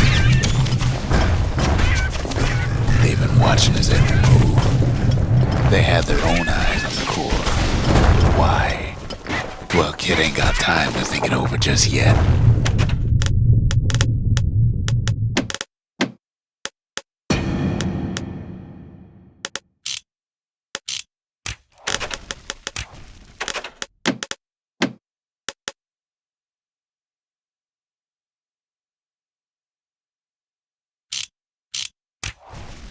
He finds Weepin' Nellie raring to go.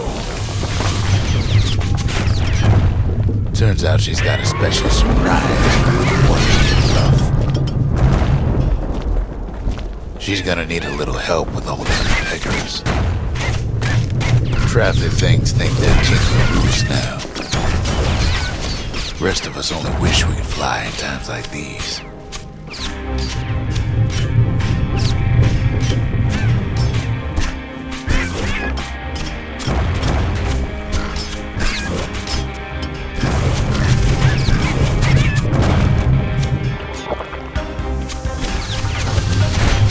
Security skiffs keep on coming, starboard side. Don't seem to care what they shoot, once they hit something.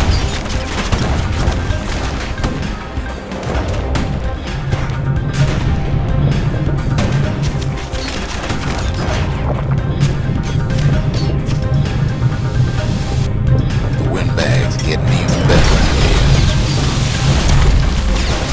They aim to smash Weepin' Nellie to splinters. Well, it all proves too much for poor Nellie.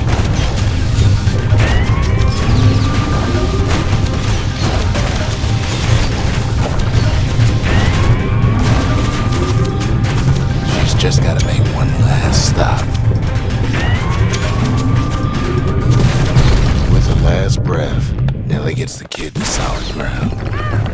solid ground in the country. They want that coal real bad.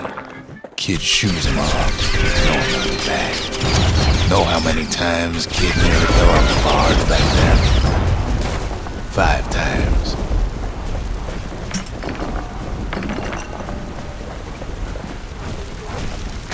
Now, listen close. You should remember this next part.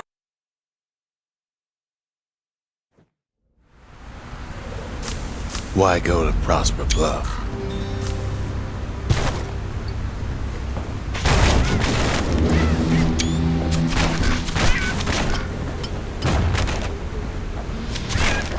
Used to take an enterprising man or a plain old fool to venture out that far. The city was the most beautiful place in the world. We all knew that. But on the other hand, some folks just yearn to see the things they're told they can't.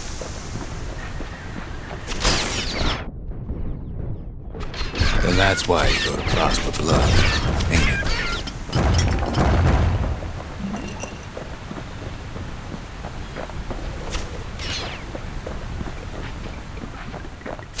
There the kid hears something he ain't heard in a long while.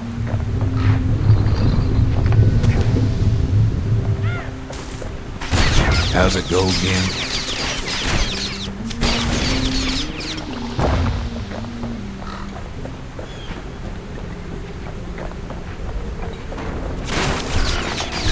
That's the one. Timeless.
Well, no point explaining what happens next, right? Suffice it to say, kid ain't coming home empty-handed. And besides, it's like the song goes. Someday those tears are gonna spill. They'll be here before too long.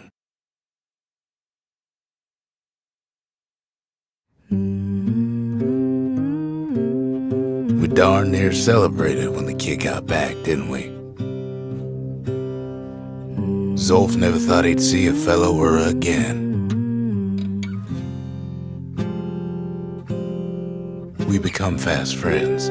Calamity has that effect on people. But there was more to be done. There was one last core to find.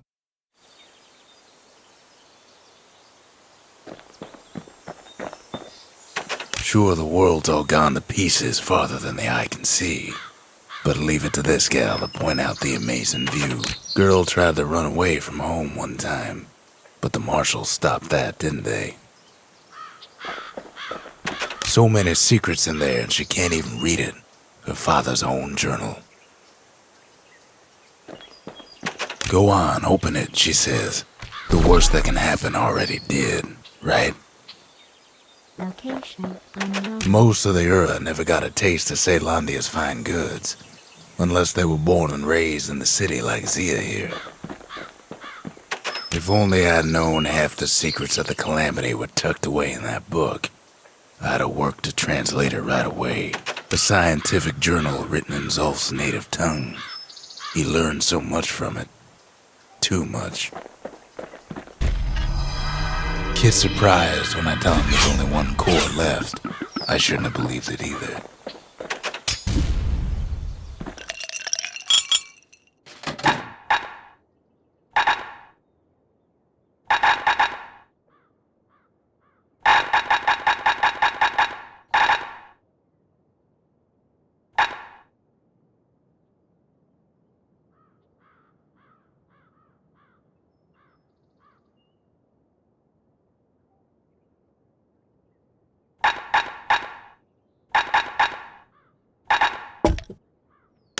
Leachade's so sour it'll perk you right up when you're feeling low.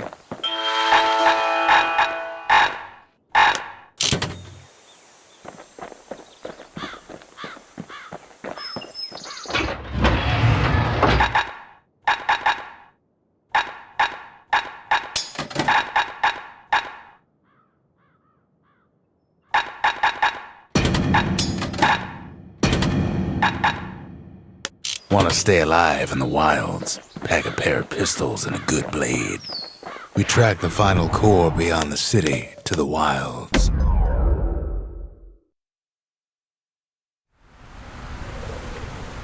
The wild unknown. Place can eat a man alive. Place is so raw, even the Calamity couldn't cook it. Not all of it.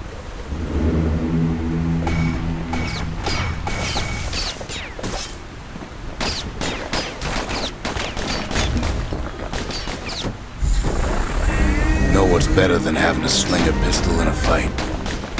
Having two. Savage things lurking at every turn. Pincushions ain't the worst of it either.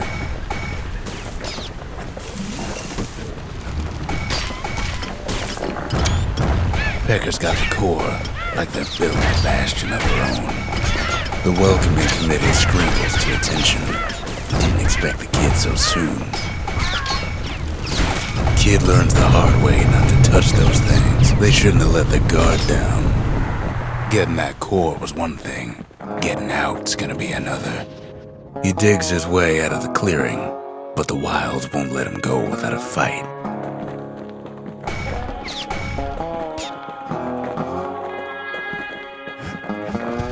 Wallflowers survive the Calamity.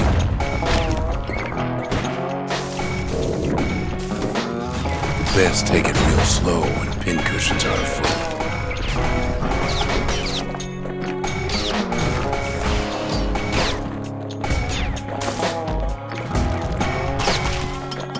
Don't ever turn your back on the pincushion.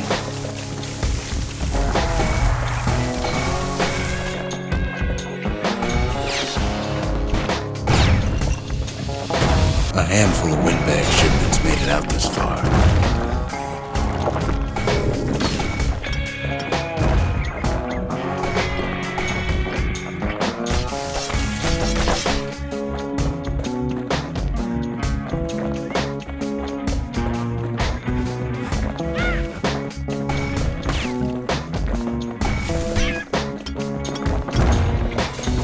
Kid's roused up half the wild by now.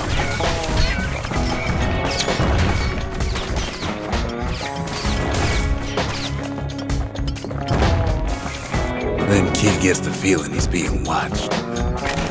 Not by me, by a lunkhead. The Calamity must have scrambled their eggs, and lunkheads ain't fond of two-legged animals. Hardly any signs of the old Jawson camp. He's anxious to get back.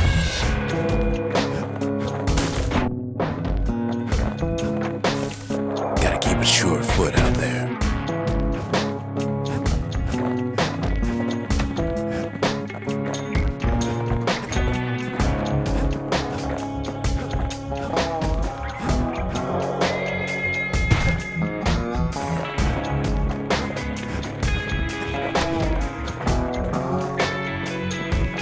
After all, he's got the final core.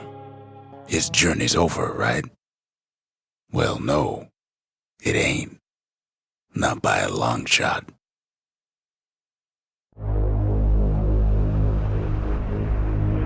Kid knows something's up when we ain't there to give a warm welcome. See, Zolf and I were just wrapping up a heated discussion. Zolf can barely muster the words. The Calamity failed, he says, but I will not. And with that, Zolf leaves us here, alone.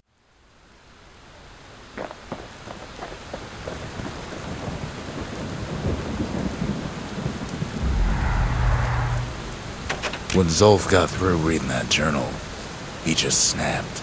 Started smashing up the monument till I tried to stop him. Zolf cursed the city. Cursed the Bastion, cursed me, said he was going home. Zolf banged up the monument pretty bad. But there's a way to put it back together. The shards. We're gonna need all of them to nurse the Bastion back to health.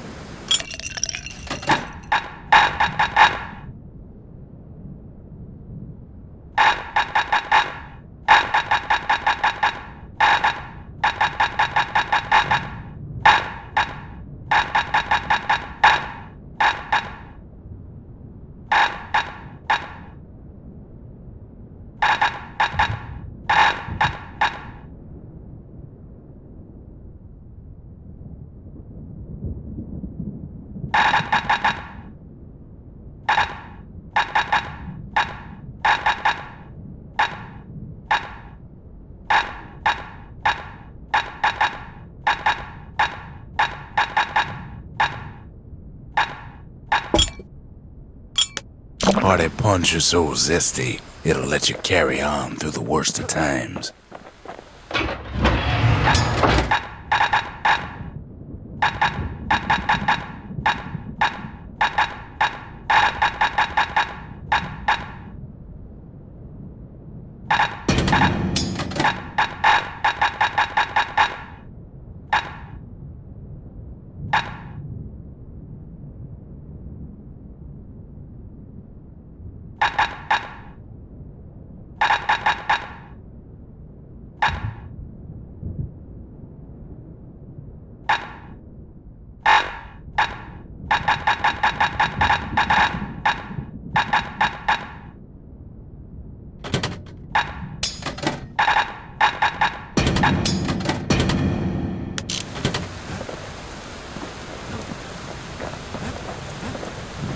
The city brought the shards to the wilds. Now the kid's gonna bring them back.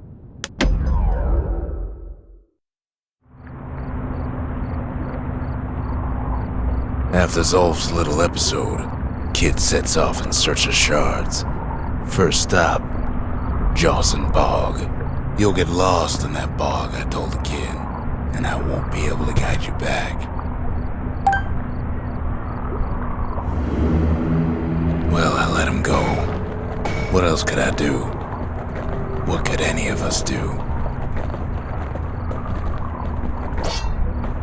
Zolf put us in a real bind. Hurt the Bastion bad.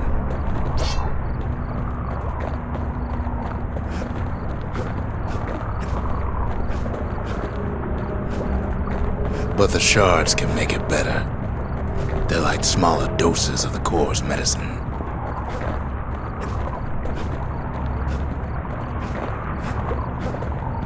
Shame the only place to fill that prescription is out here in the wilds. This place is intoxicating.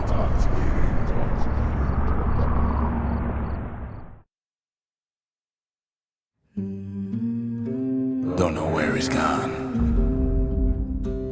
Might be gone for good for all I know.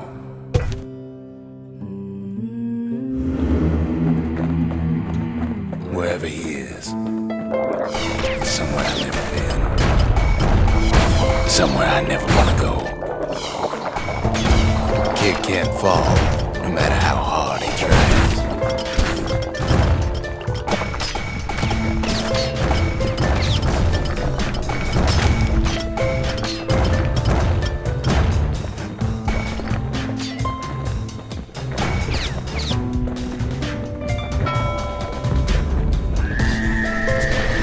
The dead welcome him with open arms.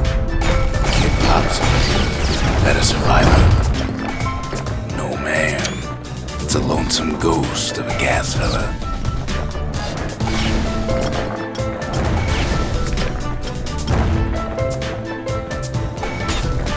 I'm Zolf of Ura.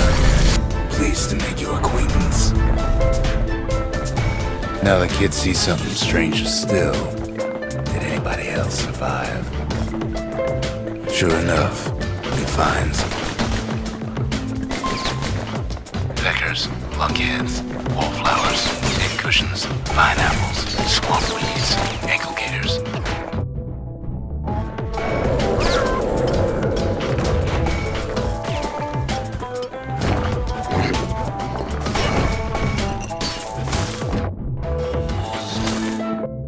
Now the Bastion can send him even farther, into the wild unknown. Kid sets foot inside one of Ceylondia's famous watering holes.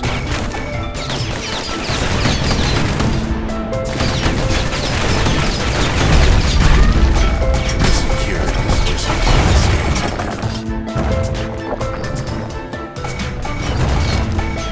Kid succeeds where the calamity fails.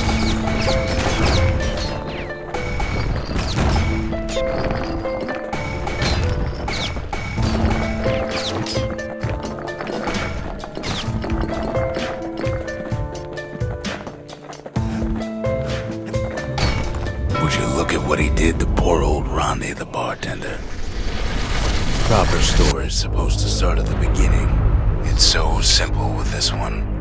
Now here's a kid whose whole world's alright, snoozing there on a rock in the sky. He wakes up. I'm just fooling. He sees what's left of the rippling walls. Years of work undone in an instant. He sees what's left of Pith, the bull. He sees what's left of his lifelong friend. His friend, he has come undone too.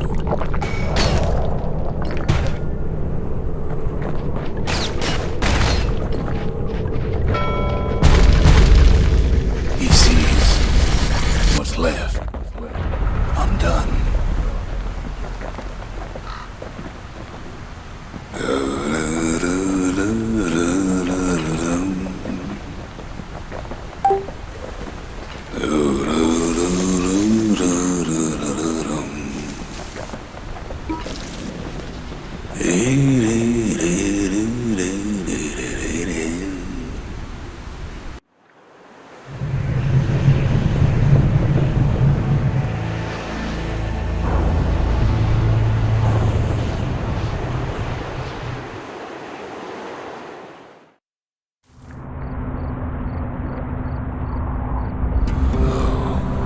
lost my train of thought just thinking about that place.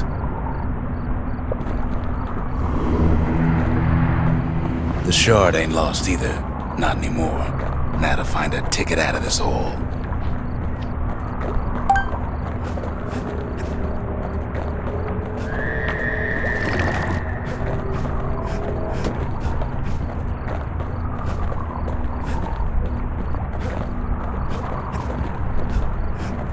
Stay out in the wilds long enough, it messes with your head.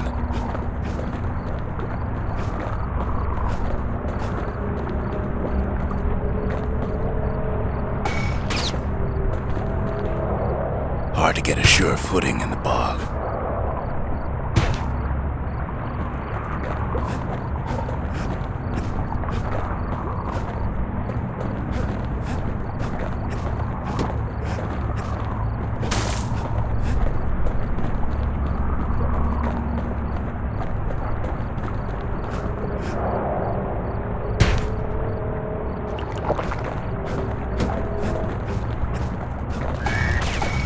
Disgusting things.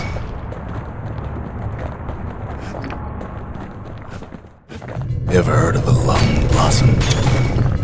It's bigger than the stories say. They say one whiff of lung blossom can make you lose your mind. Bootlickers dig their nasty thorns into his heels.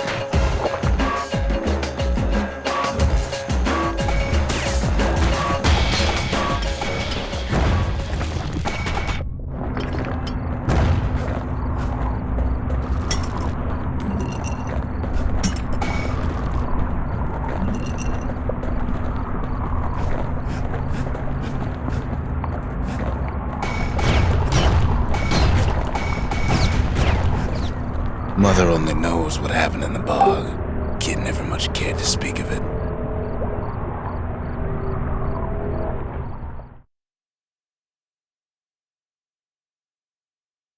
A shard is like a poor man's core, but beggars can't be choosers.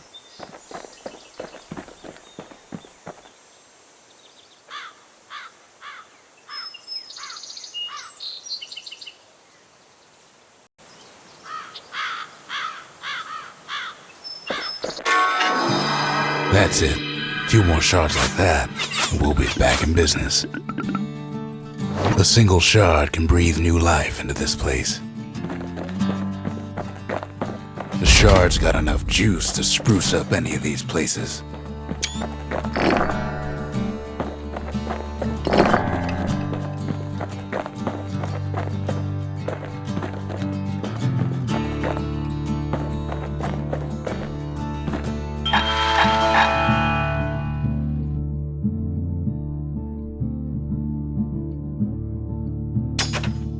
Finders keepers.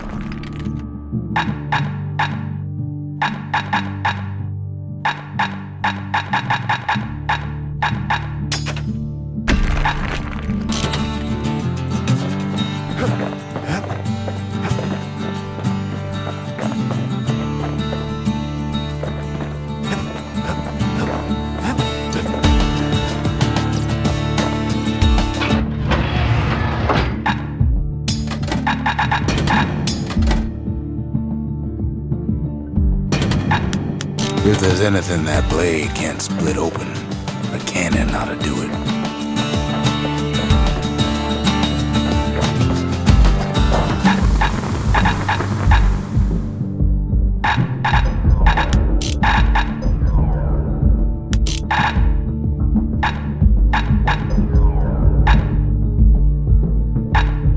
You never guess those things been to the wilds and back.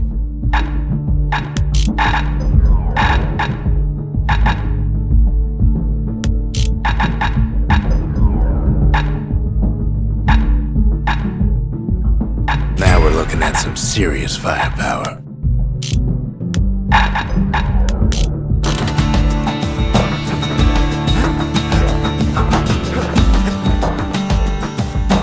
The city tried to use the shards to stake out the wilds. So much for that plan.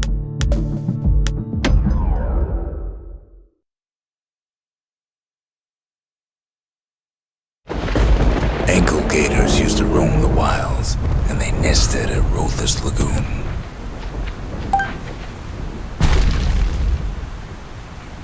Many a tale folks used to scare their children straight originated here. All kinds of beasts that don't know up from down are still lurking about. Only the city's brushers knew their way around the lagoon.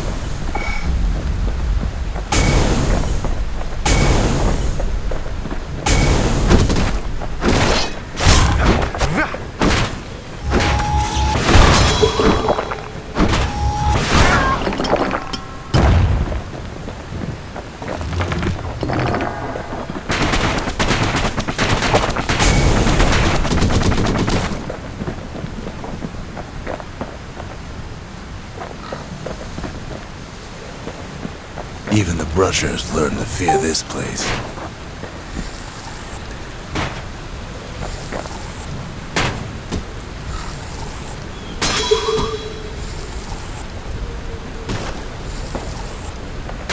That's ankle gator country for you.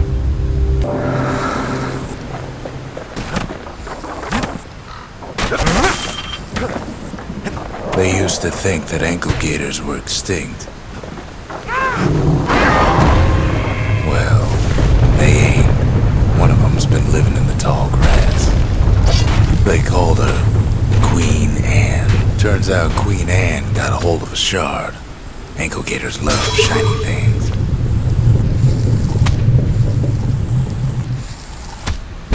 Want to get eaten by an ankle gator? Rotha's Lagoon. That ain't the sort of place you'd want to go by choice. Many a tale folks used to scare their children straight originated here.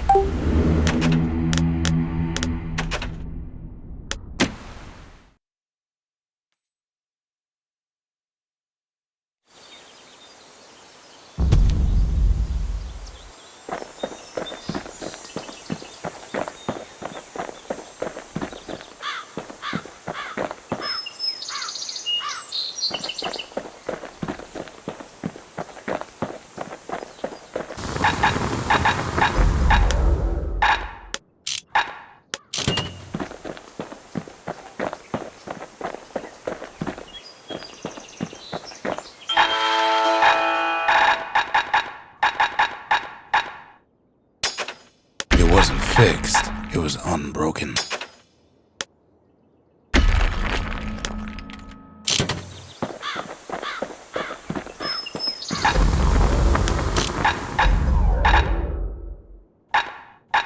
Take my word for it, don't ever drop one of those.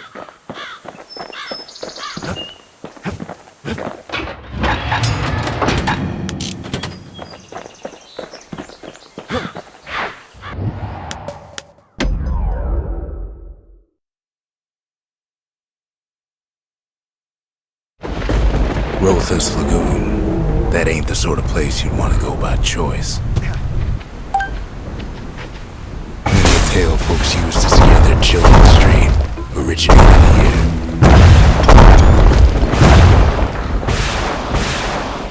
All kinds of beasts that don't know up and down are still lurking around.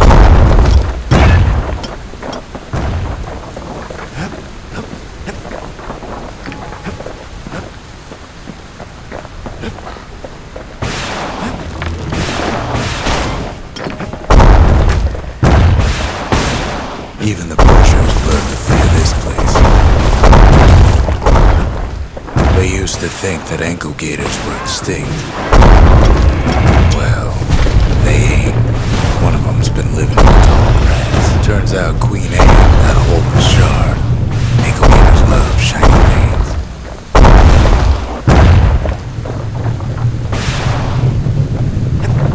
Can't get hasty in a place like this. The brushers use their pikes to keep their distance around here. Now the kid can do the same. They say you can't hurt an ankle gator unless it's raining. And it ain't raining.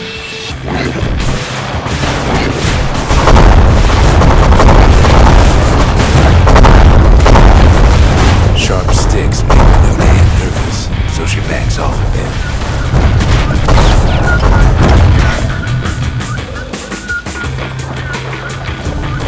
Those pincushions been living off the ankle gator scraps.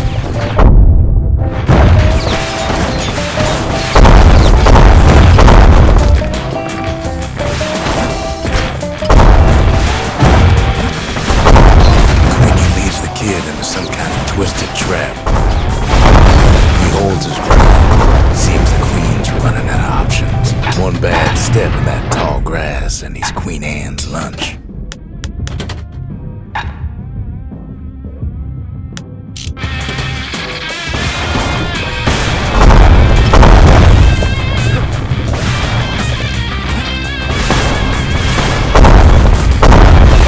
The closer you get to an ankle gator's lair, the thicker the tall grass grows. The kid's gotta make a run for it. Those leaping lunkheads don't like Queen Anne any better than the kid.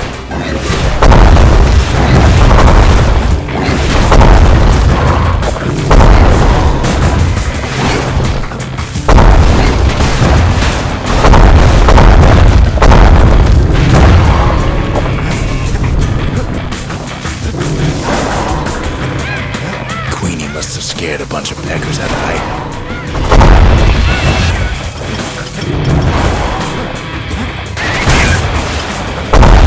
Seems even stinkweeds know to stay away from the queen.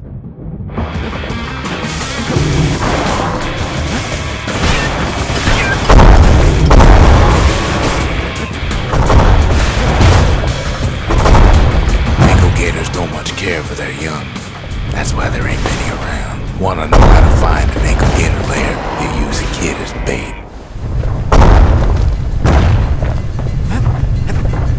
The shard's sitting in plain view. Now she's coming for him. She's got nowhere else to go. She's starting to get it. Where's the beast, Queen Anne? That was for the brushes.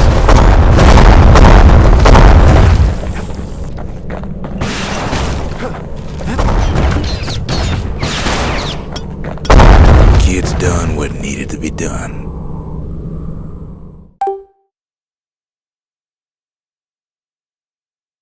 Queen Anne's reign is over. We even got a crown jewel.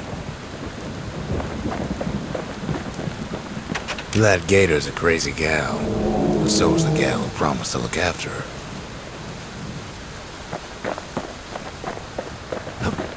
They said Queen Anne was just a folktale. Now there's living proof she ain't.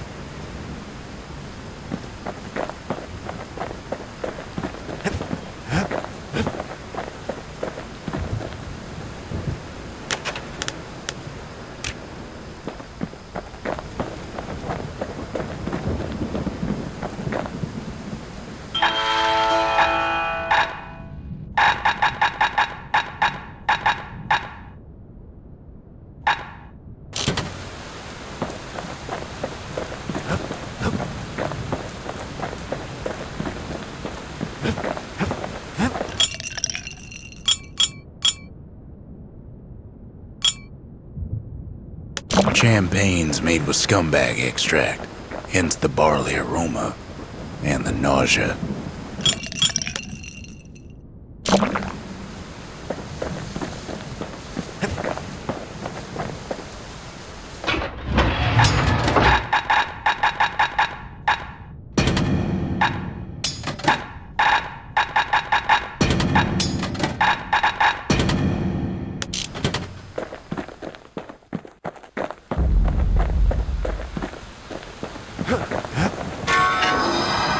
All that trouble for a single shard, but you know what? It was worth it.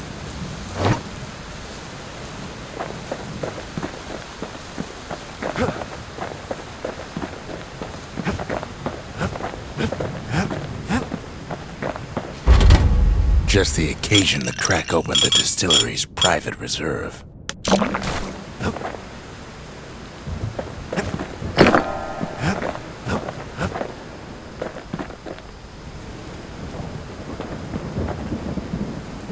The next shard should be farther out there in the wilds.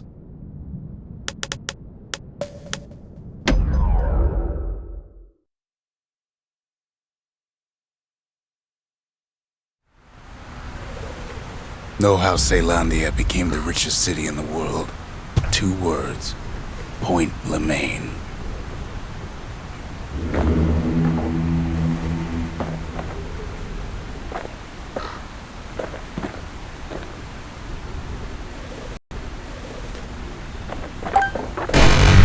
If the wilds could ever be tamed, it was gonna happen right here. The Army's triggers once had the place on lockdown. Kid might as well pick up where they left off. Blam! Just like my fighting days. Gun like that can even put the wilds in check.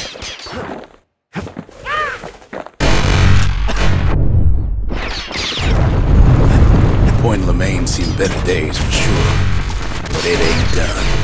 The whole place shudders in a fit. The grand rail of Point Lemaine. Not only is it still there, it still works. Of course, it's no longer shipping hides and alloys and spices, but it can give the kid a lift. Just as long as he can stay clear of the trouble on the tracks.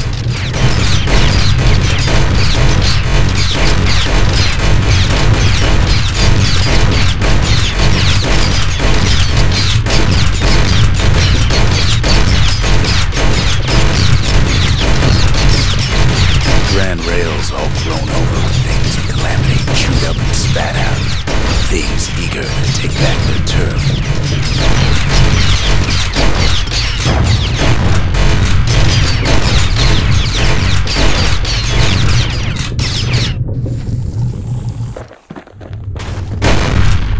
Kid don't let so much as one of those things slip by.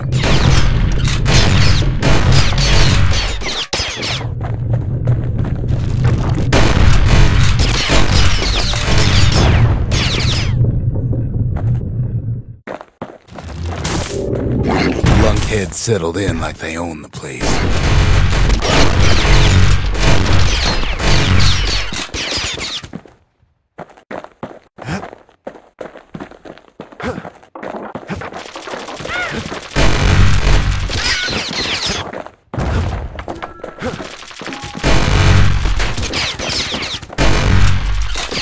Takes fancy footwork on the rail, what with wallflowers and coughing fungus everywhere.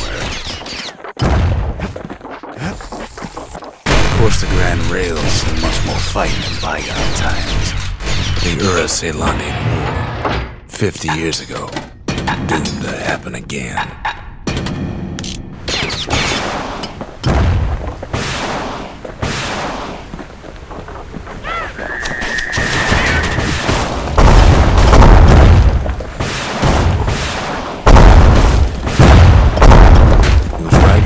Zolf's forefathers decided to mix it up.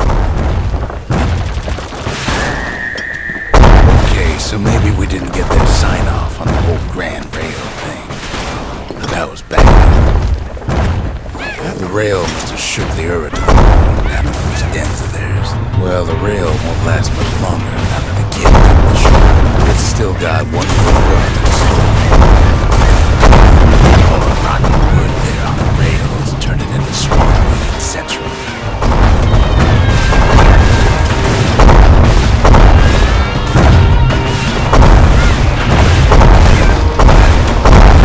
Ever tried dancing side to side while holding your breath? Choking on swamp weed. Maybe was trying to prick you in the eye. Well, let me tell you, it ain't fun.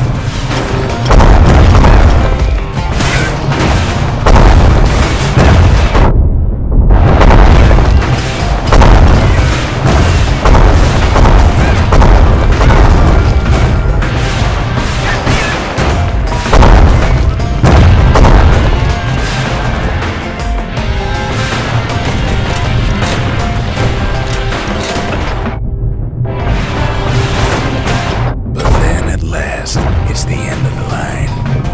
You'll be picking swamp weed out of those boots for days.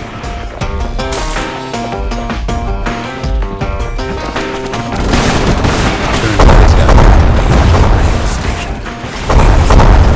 Not just another winks at Zulf. "This is for you," says the man.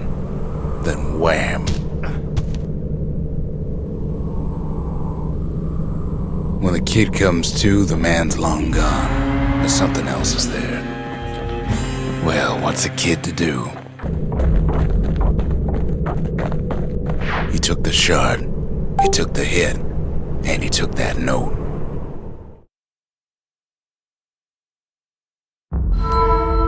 That note cuts straight to the heart of things, don't it?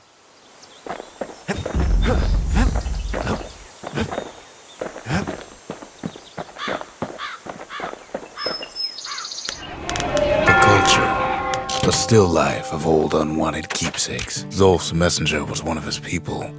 Wonder just how many of them survived, and what exactly Zulf told him. The note says it plain. Zia, go east to learn the truth about the calamity and our people. I'll be waiting. Sincerely, Zulf. Finding gourmet ingredients ain't easy these days, but we'll take what we can get.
Red rum's brewed from swamp weeds, so its effect is as bold as its flavor. It ain't too late to unlock the potential in this place.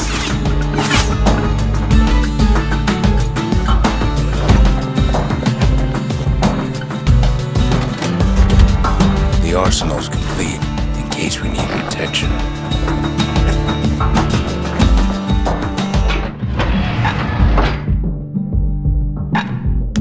Kid makes me nervous sometimes, strutting around with all those guns.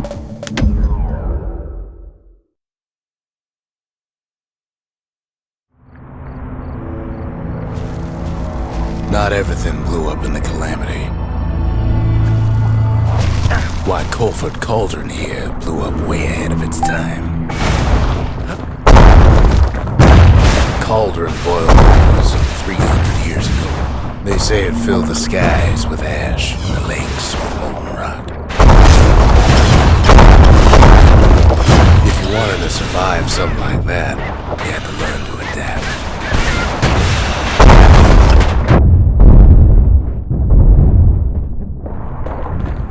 So in a way, the beasts of the wilds, they're all survivors too.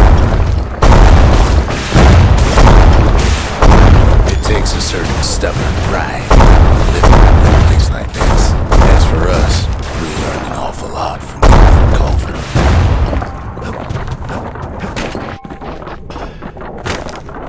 Sure, we dusted off a good many secrets out here, but we discovered other things we're better off not knowing. Taste the air so hot it sticks to your lungs.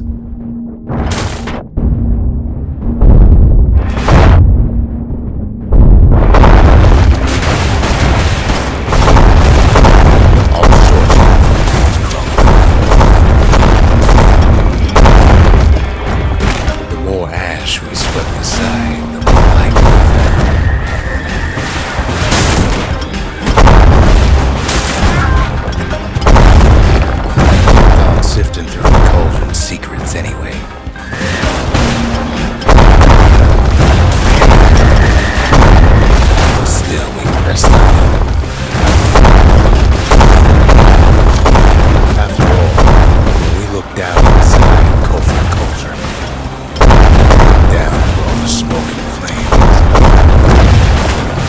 saw it there, the heart of the world. The heart out there by the calamity. We had to have it. As for the kid, he just has to get that shard out of there.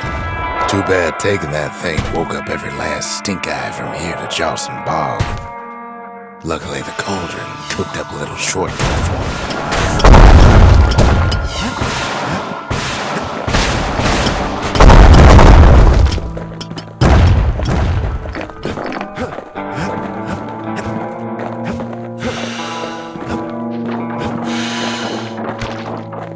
Sure, it ain't the most convenient path.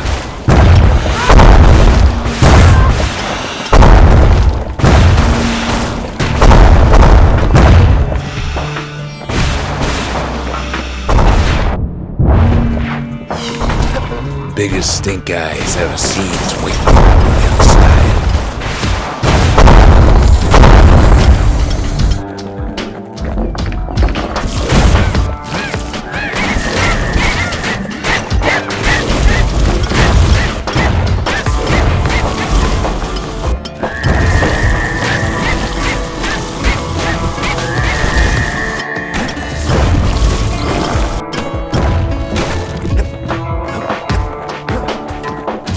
Where there's one stink eye, there's always more.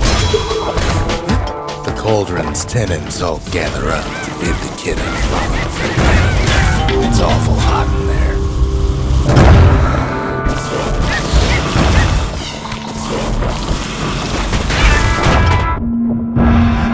With a good spyglass, you can still see the cauldron from the city, but all the fires died out. There's nothing left of it.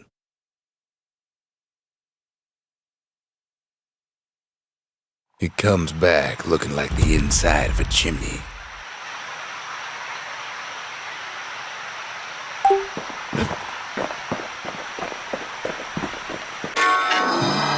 The shard works like a charm. You can hear the monument's heartbeat again.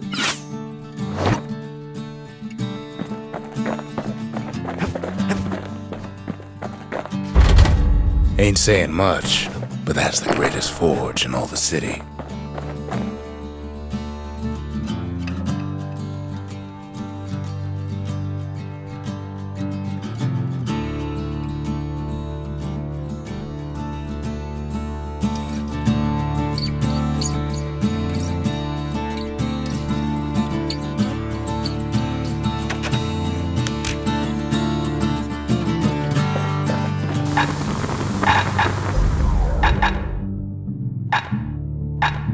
Arrows like that can practically find their own way.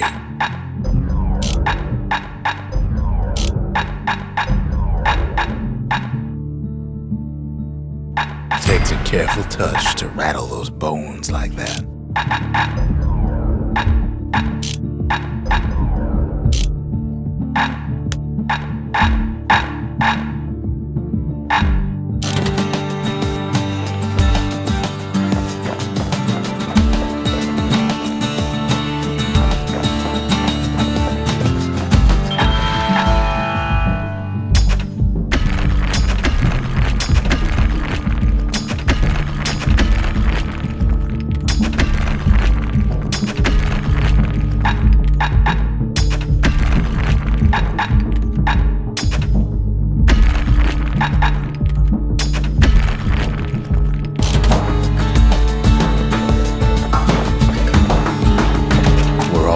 Short on friends these days, so that's a welcome sight. He ain't all that shy.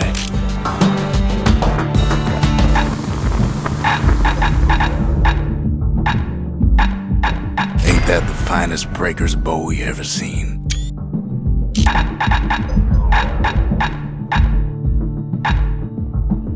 You don't want to know what he did to that thing, but believe me, it works. The marshals would have been downright jealous.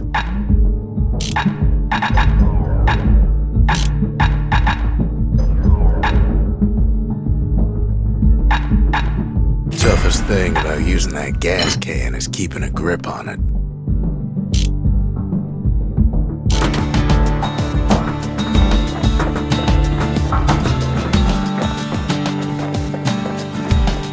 Kid arrives just in time to sample Zia's famous cooking.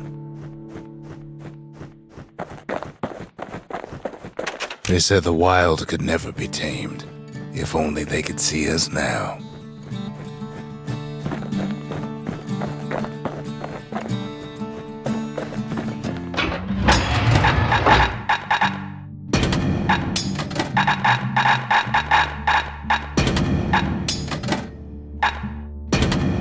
Want to keep the wilds at bay? Pack yourself a musket and a pike.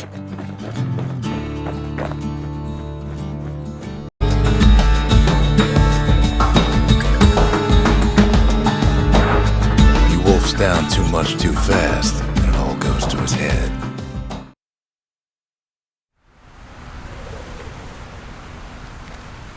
I've said a lot about the kid, but he ain't the only one wrapped up in all this.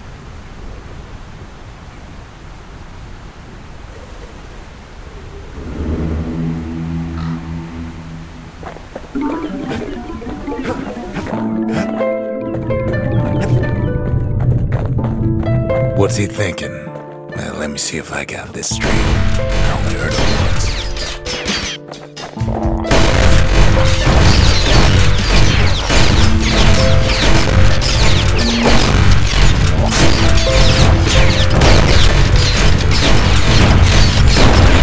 once. Once there was a normal Ura girl, but she wasn't born in the Tassel terminals like the rest of her people.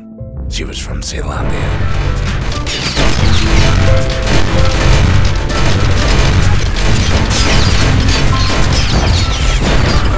Her folks were orphaned in the war, taken in and raised inside the city, on condition they would never return to the terminals.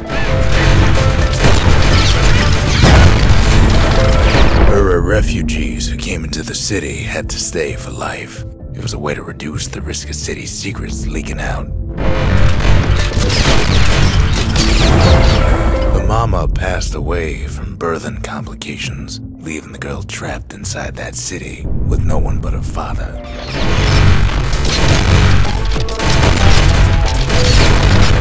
Her father was sharper than a brusher's pike, so he got a job working for the city's mancers. His daughter barely saw him.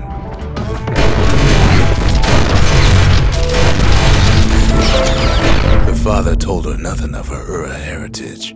He told her nothing of the mancers. It's for your own good, he said.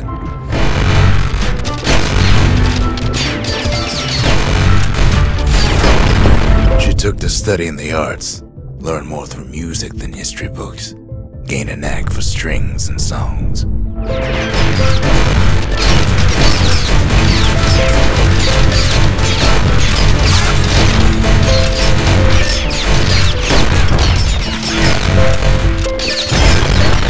At first, she tried to be like other girls, but her classmates spread word that her father was an Ura trader, selling out the city.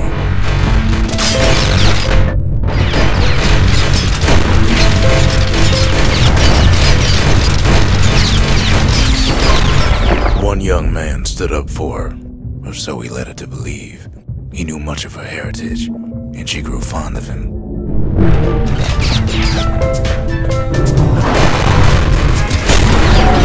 The young man convinced her to take him to her family den to meet her father. Spoke of how he wanted to meet a man from the terminals.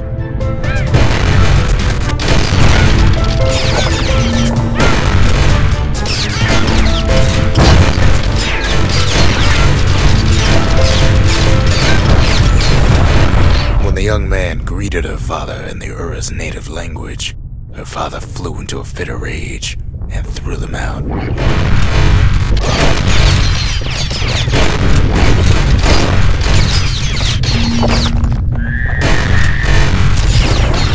The young man never told her that the Ura's native language is not to be used by foreigners.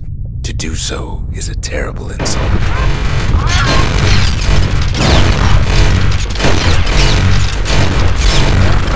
It was then that she decided to escape. The two of them could flee the city together and go to the Tassel terminals.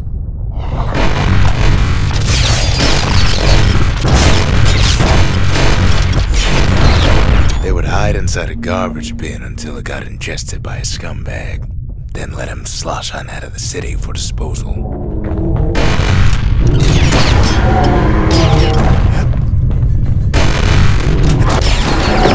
Her plan almost succeeded, but the authorities were already there when that scumbag sidled up to the city walls.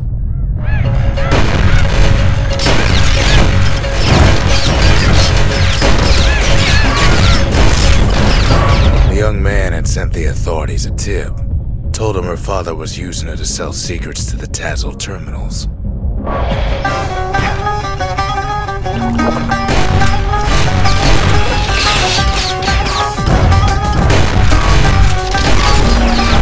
She and her father were arrested for treason, but her father got a deal. Returned to work for the Mansers, and she'd go free.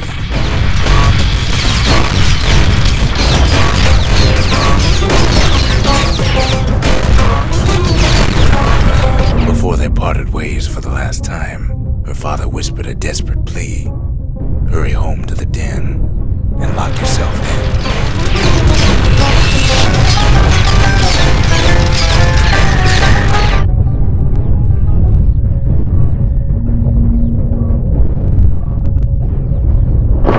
She did as she was told, and deep down underground inside that den, she found a journal written in her father's hand.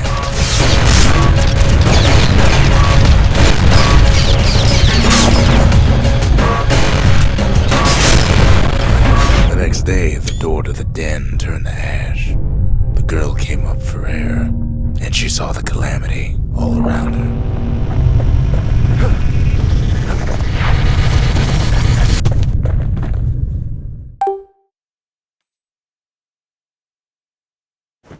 When the kid wakes up, his world's still in pieces, just the way he left it.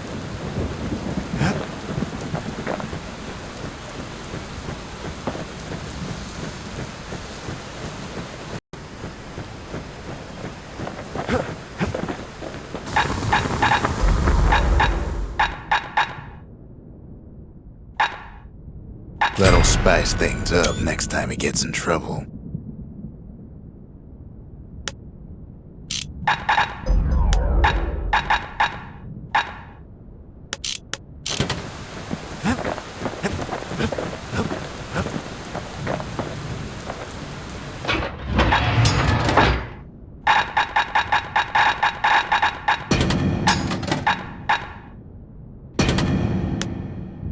Nothing subtle about those guns, but maybe that's the point.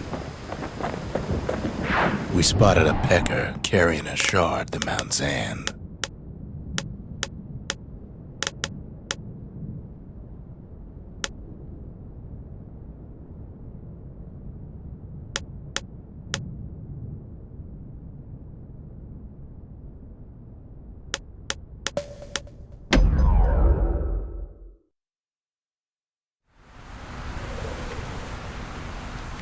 Can't rightly call Mount Zand a mountain anymore. There's no more mountains now.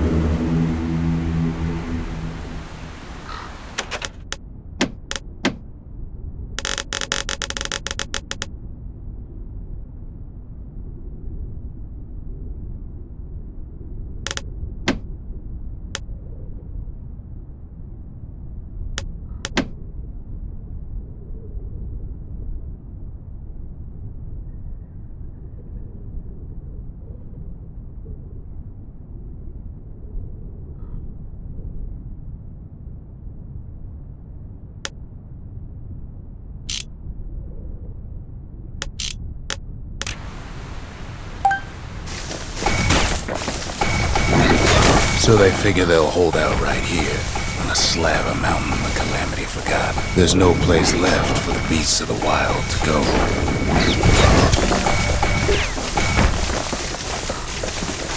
We only found their little lair because they found themselves a little shard. Good thing for those beasts the Calamity saved leftovers.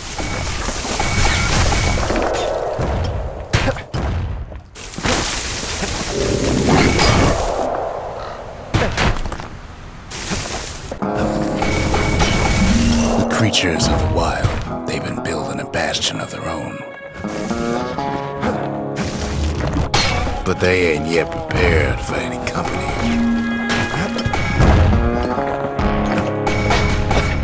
Best thing we can do for those beasts right now is put them down quick and clean.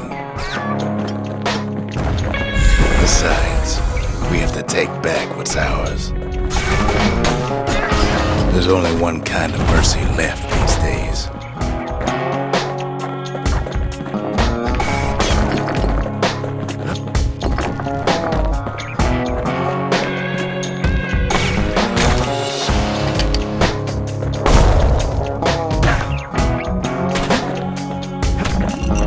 What the city left behind, those beasts took for themselves.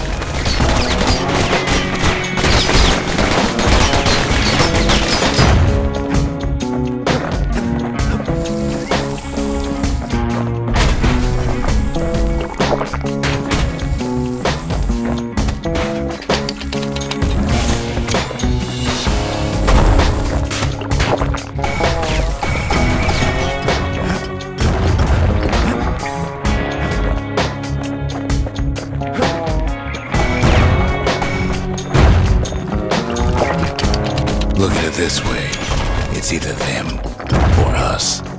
But if we win, they win too. Our bastion is everybody's game, not just ours.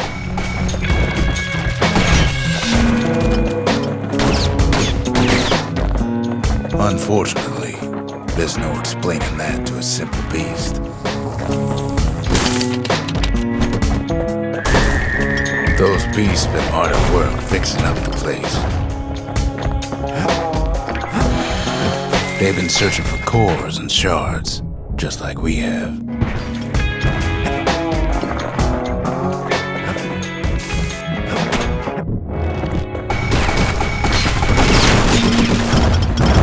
Maybe they've thought about turning back, just like we have. We just really need their shard. Kid got it fair and square. You don't need to keep tangling with all those things.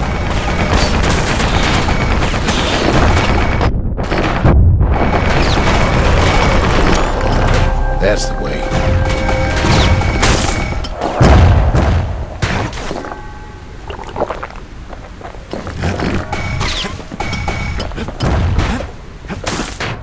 He's done what's best for him, don't you worry.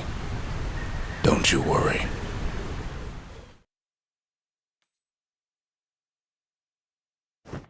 We'll all be better off once the bastion is complete. The monument's getting better. Zolf sure did a number on it, though.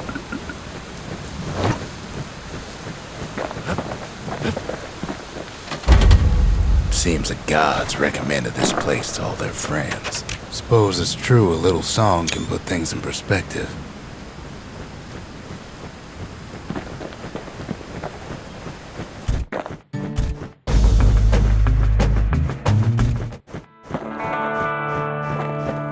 Fixed that thing right up, didn't we? Made these goings on a little livelier.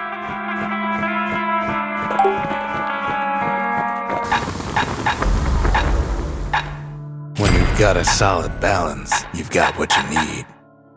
Any brusher's pike can cut to the bone, but that one can cut through it.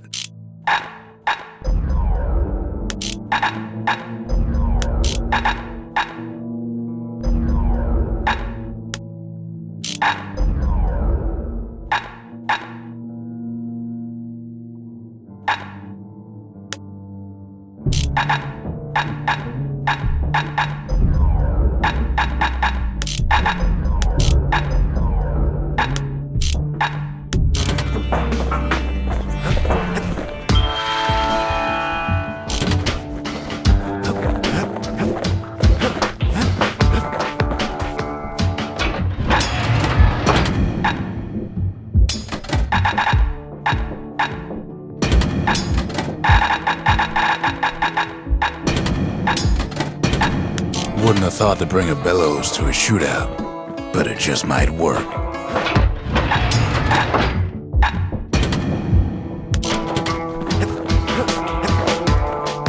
Just a couple shards left. The quarry's gotta have one, right?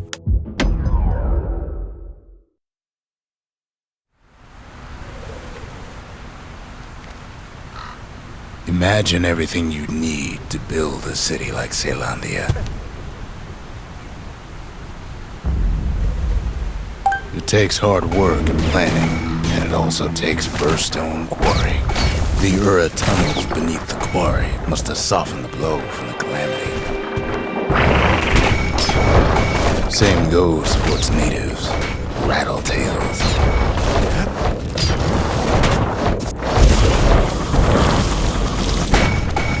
Why would the Ura put up with those pests? The quarry ain't exactly up to safety standards anymore. The quarry came with a lifetime supply of windbags. Windbags smaller than the naked eye can see are nested in these rocks.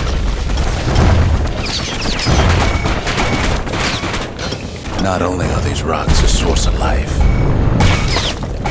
we found that the oldest ones remember things. They're recording everything, all the time, taking it all in.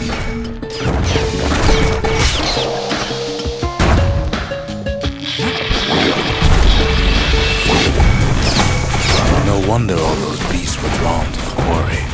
The rocks were calling them. Keeping the quarry free from pests turned out to be a problem. The rattletails kept tunneling in to snack on windbags. Without those windbags, the quarry might not have its special qualities. Even stink eyes started taking root in here.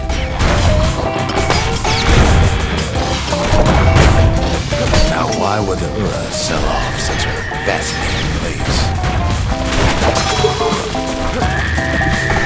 The Ura always were a superstitious lot.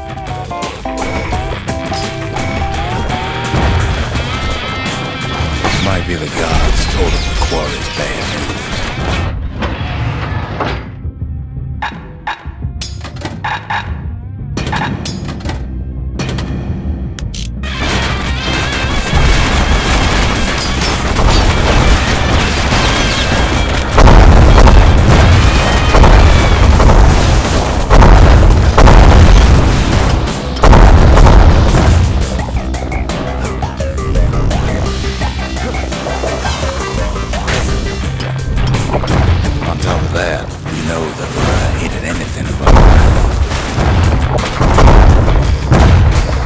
Might be the quarry just got too much sunshine for their liking.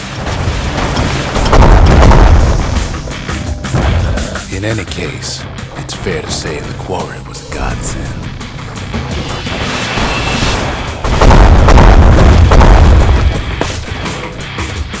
Those rocks, all polished to a mirror sheen. The largest ones, you know as gold. Single core could keep the lights on in the entire city district.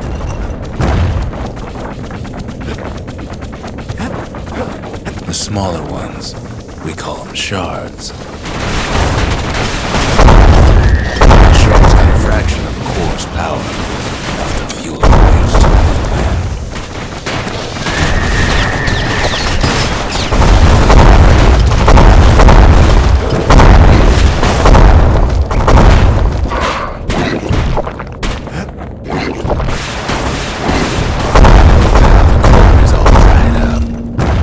Are much too young to be of use. Remember how I said rattletails ain't the worst thing in the quarry? That only goes to a beast we could call him Sir Lunky. Massive things stomp many of our boys. We just can't hear them. The only thing harder than the rocks was Sir Lunky's head.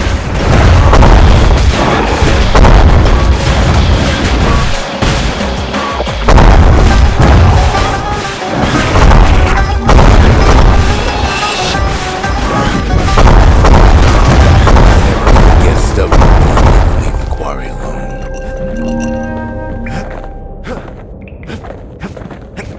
Then the kid hears a voice calling from down the hall. It's him. Are you all right? It says. The Bastion is under siege. Let it fall. You should not go back. Kid hears him, but he ain't about to be deterred. If that's the way it is, he says, then I won't stop you. Because my countrymen will. The next part's hard to talk about, no matter how many times I try.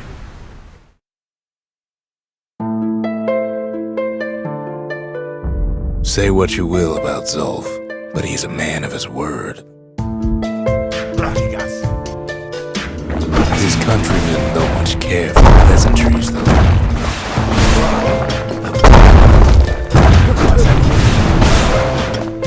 Got inside the Bastion and shut the door. Kid's gotta go in through the back. Zulf showed him the way here, and here they came to take revenge. See, the Bastion's no mere safe haven. Big surprise, right? Unfortunately, they broke in, and they started digging their hole. Something wrong sprung out those holes, and it's eating away at this place. We tried to stop them.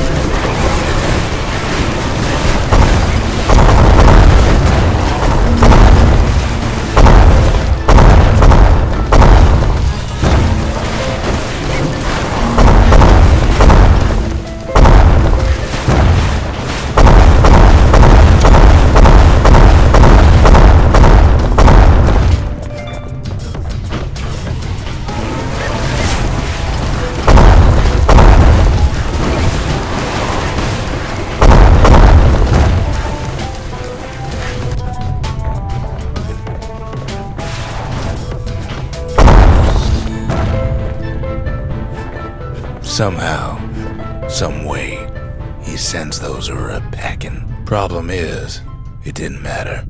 Zulf's plan worked.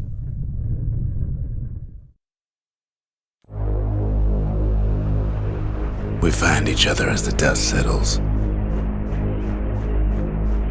Then I tell him why the Ura came. To get us back. For the calamity. It was Caelondia's master plan to wipe the Ura out.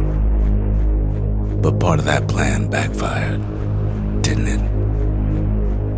If only Zulf knew the whole story.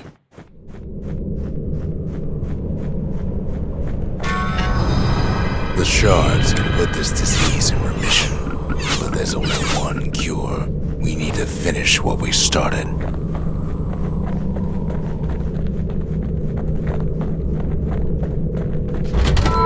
The memorial may be finished, but our part is far from over.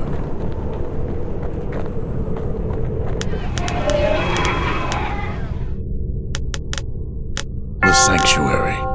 If we can build, we can rebuild.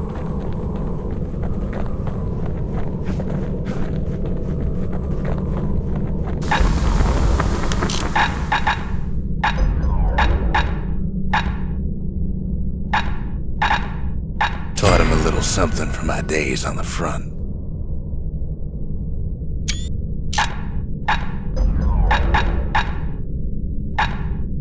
A pinch of fairy dust, and it's all set.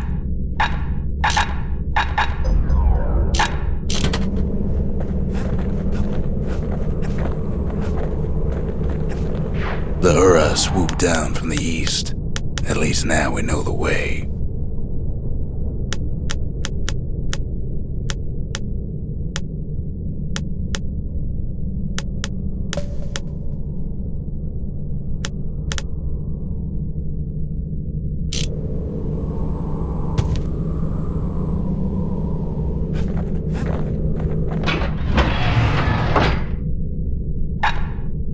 No matter what he's gonna face out there, it'll burn.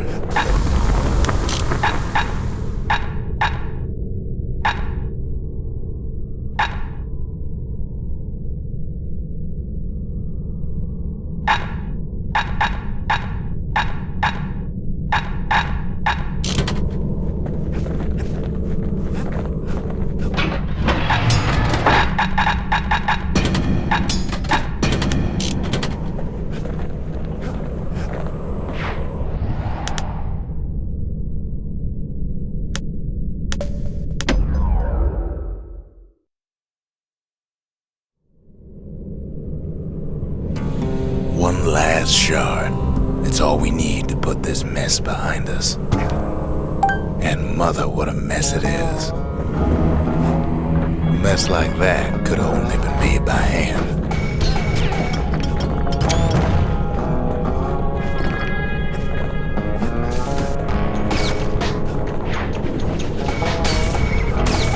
At the heart of the calamity was a simple idea. We never wanted to go to war again. We wanted to rule it out.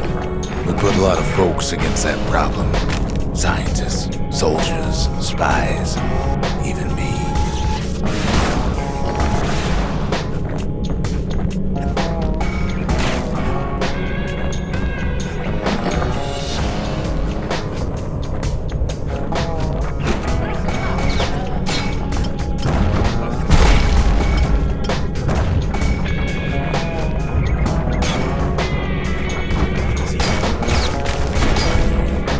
Most of our efforts didn't bear fruit.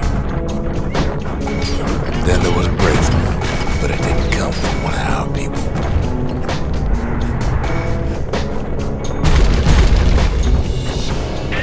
It came from an a brilliant young scientist named Ven.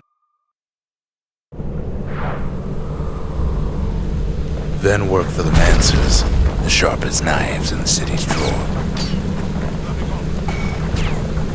With his help, the Mancers devised a way to seal the Ura tunnel shut in a flash. Just like that, every last Ura living in the Tassel terminals will be gone.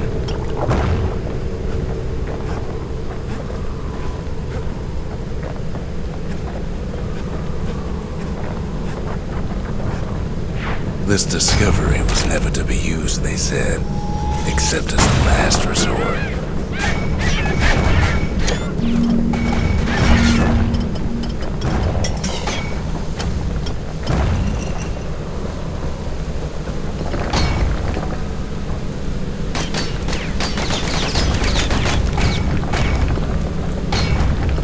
But Ven didn't like being manipulated. He had plans of his own.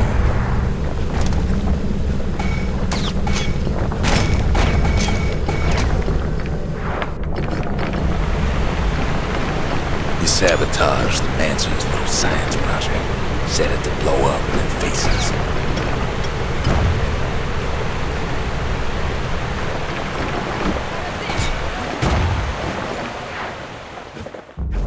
But remember, the Bastion can fix everything.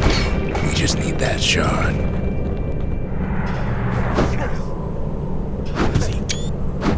Too bad the Ura ain't exactly been willing to collaborate on that front.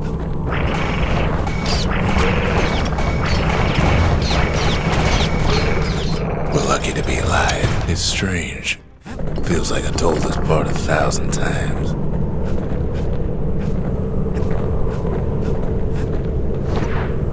First things first, though. There's someone we figured needed rescuing. See ya.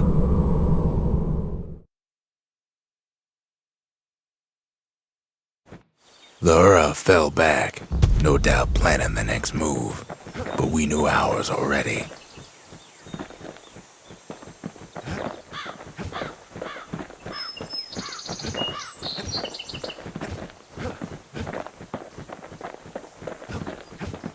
There's something we had to do before going after that last shard.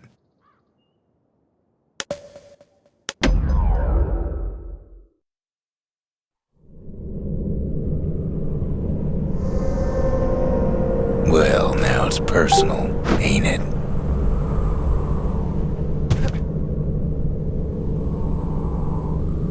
It's personal for him, and it's personal for me. They never saw him coming. He gets his hands on the care package I sent him.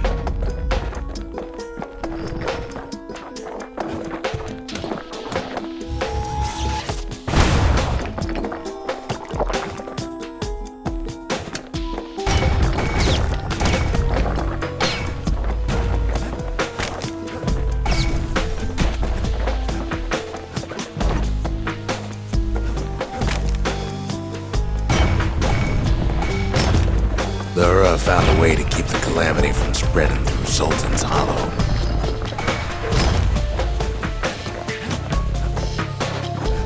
They got their own security and everything. Pretty fancy. They've got these conductors that are all what's keeping the place together. It's not the time to get reckless. Break enough of those things and the calamity rocks slip back into the ground.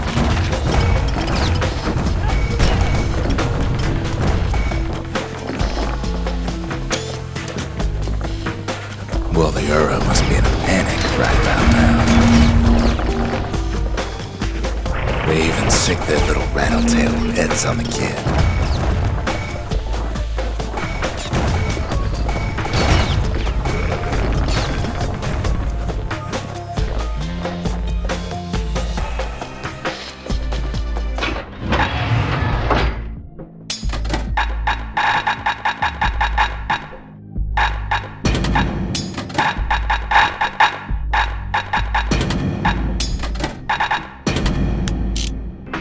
Kid's done using the Calamity's power for now, but the Ura ain't finished.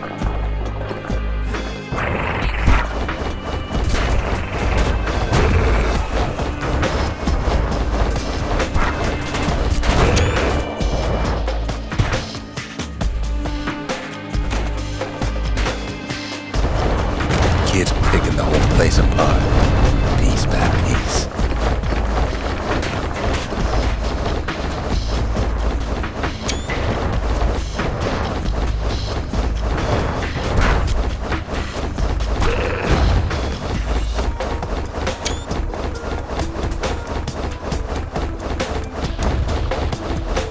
By now, every Ura from here to the terminals must know he's in town. Kid returns their greeting tenfold. Most of the Ura's conductors are squared away in the middle of the hollow. They're easy targets.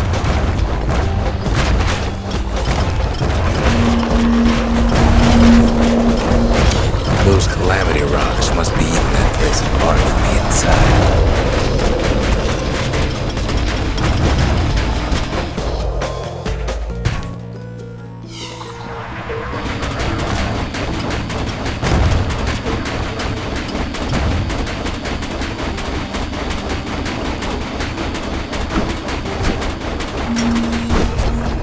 The Ura keep hanging on to their barricade.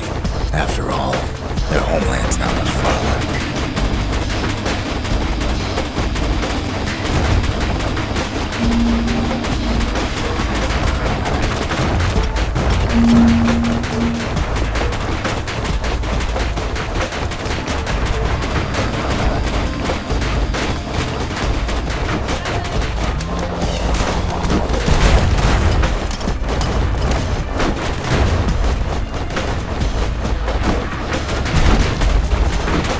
Maybe they know they've lost this.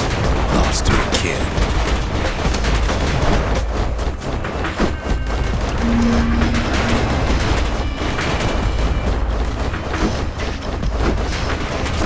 Some of them are downright bewildered by what's happening.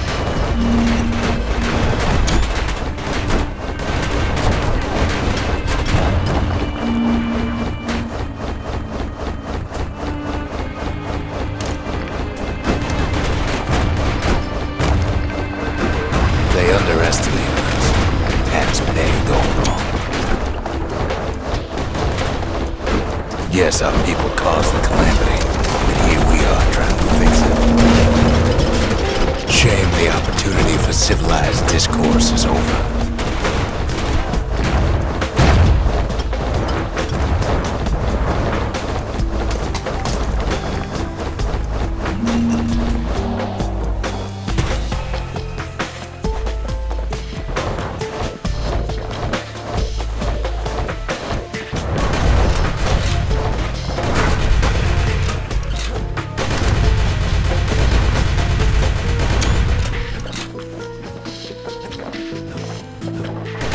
Suppose old Zolf should have got to know us better.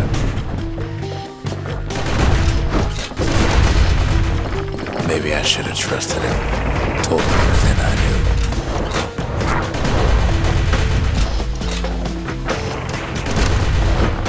Zolf, the Ura, they have every reason to be angry. Beyond angry. As the hour grows desperate, the Ura bring out their big guns.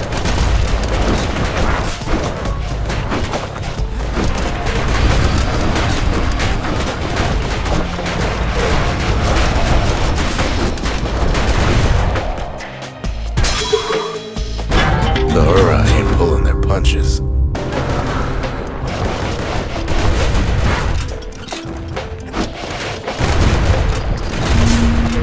There's nothing standing in his way no more.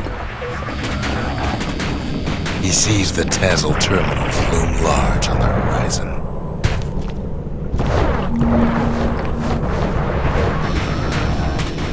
Way out there on the edge of the world, that's where he finally finds you. But it ain't like Prosper Bluff this time. Ain't nothing for this gal to sing about now. Zia, you weren't kidnapped. No, ma'am. You just had to see what happened to the Ura, to your own people. You had to see if everything Zolf wrote to you was true. They lost everything, didn't they? But they just keep on fighting like that's gonna bring it all back.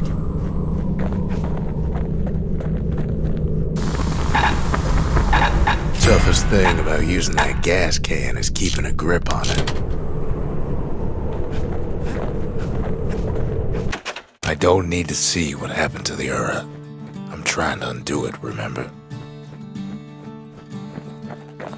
Part of the rippling walls floated by, so I caught the kid's old knapsack.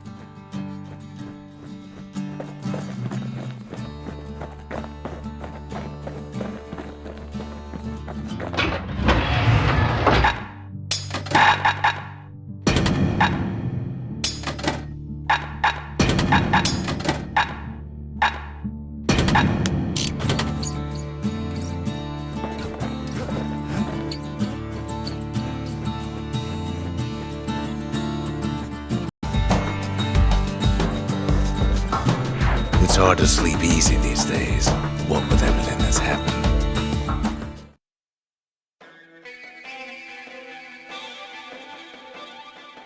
Zolf, very soon the kid's gonna have to face that man again, for the last time.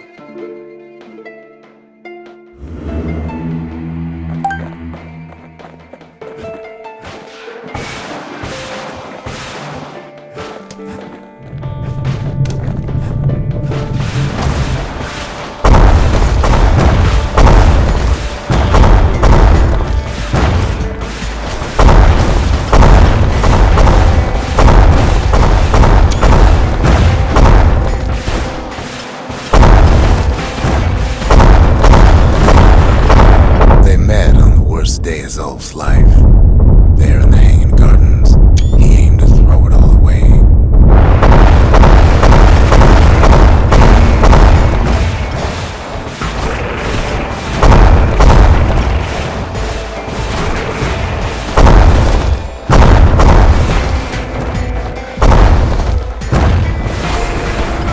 It wasn't the first time Zolf had nothing to lose. He was born to a simple Ura couple who didn't last long before plague took him.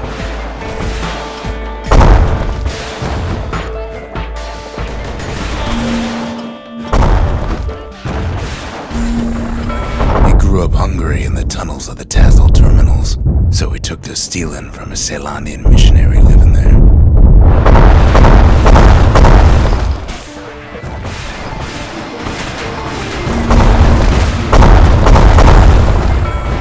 Got sloppy with his thieving hands. The missionary caught him, but didn't rat him out. Instead, he offered to take him in.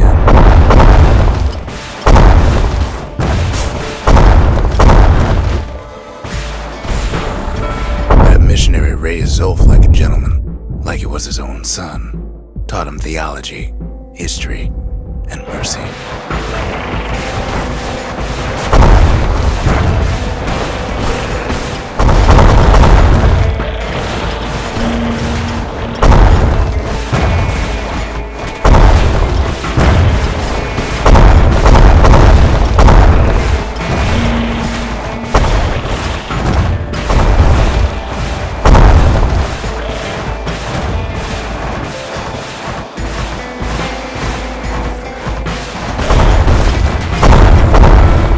missionary passed away, Zolf promised to continue his work to bring about a lasting peace between the Ura and Zealandia.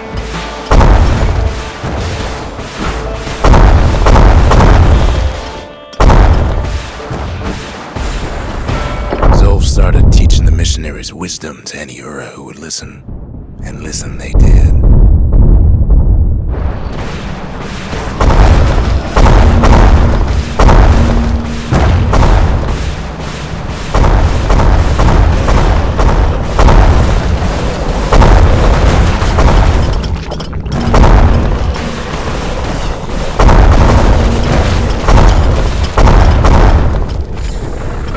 He advocated tolerance and argued that the Ura should atone for the war. He believed the city had much to teach his people.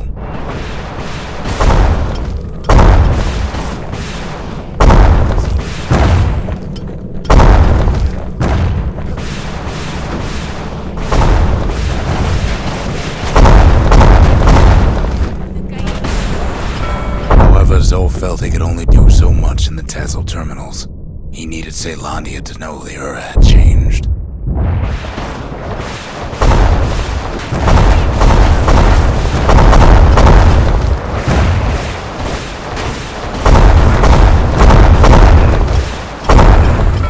He decided to do what the missionary did many years before.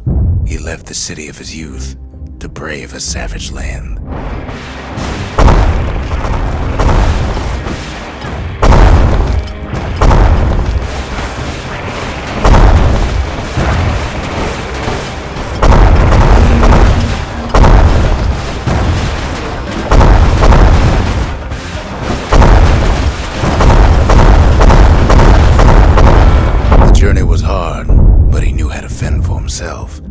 And then at last, Zolf saw the rippling walls on the horizon.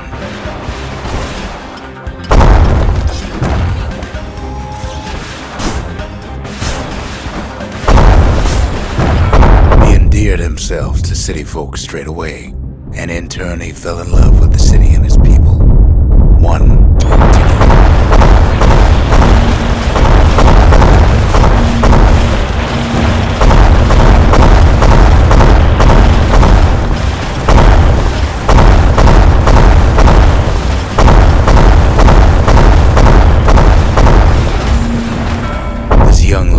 Fascinated by the Ura, but she never met anyone like Zolf.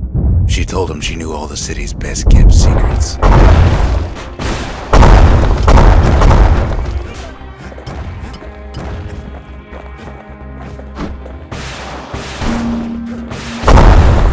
The Hanging Gardens was their favorite spot.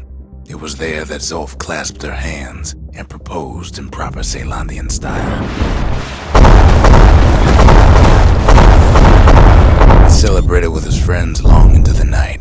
Joy and revelry like he'd never seen. Too bad he couldn't remember it all.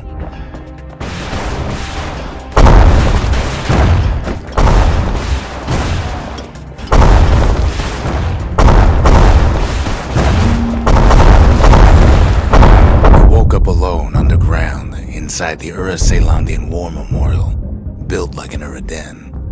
But something was wrong.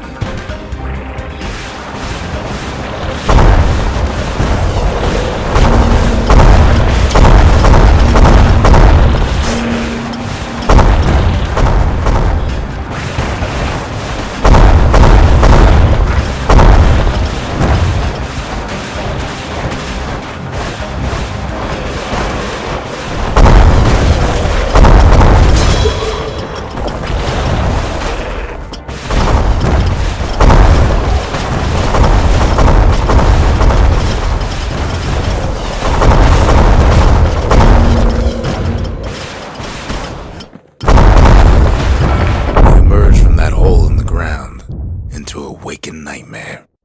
Everything that wasn't gone was twisted upside down.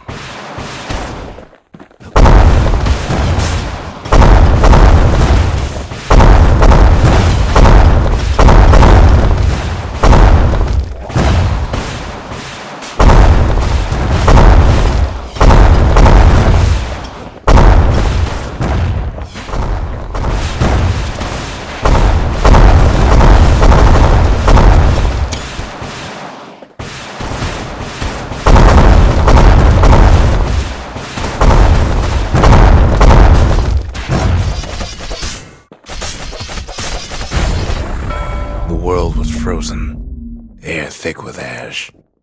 What few faces he saw on the street stared back at him with gray and vacant eyes.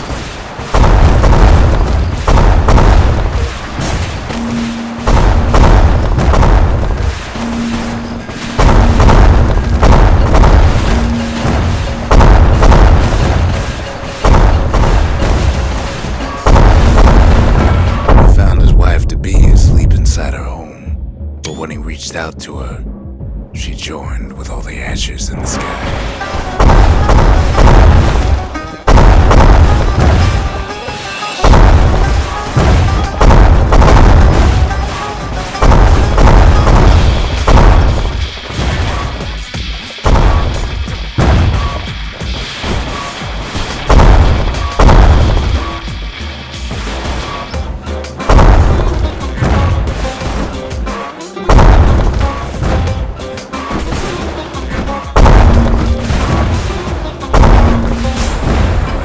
So Zolf returned to where he proposed in the Hanging Gardens, and there he stood, as if the gods would answer him.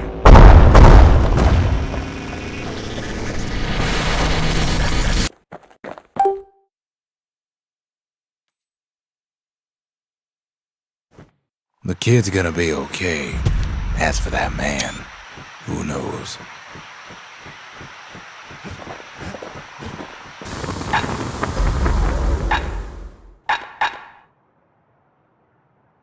That thing wasn't always meant to be a weapon, but there's no denying it now.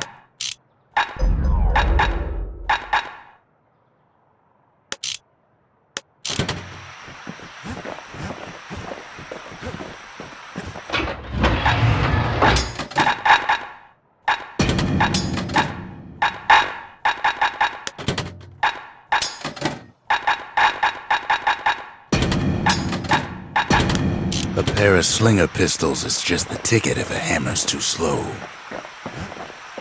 Once the kid gets that last shard from Zolf, it'll all be over.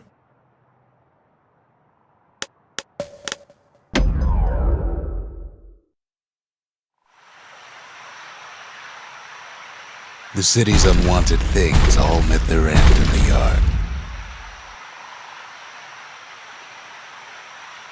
Folks who fouled up would do their time here, smashing things to bits. The quicker they worked, the sooner they could go.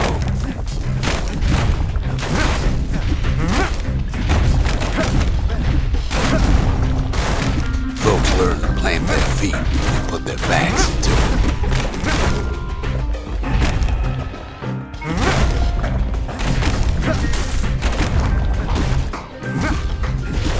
Others would plot a course to navigate that sea of junk.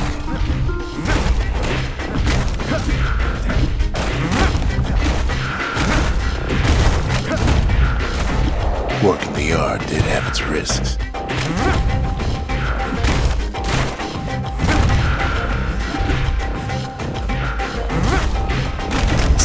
Had to work real fast for the finest prize.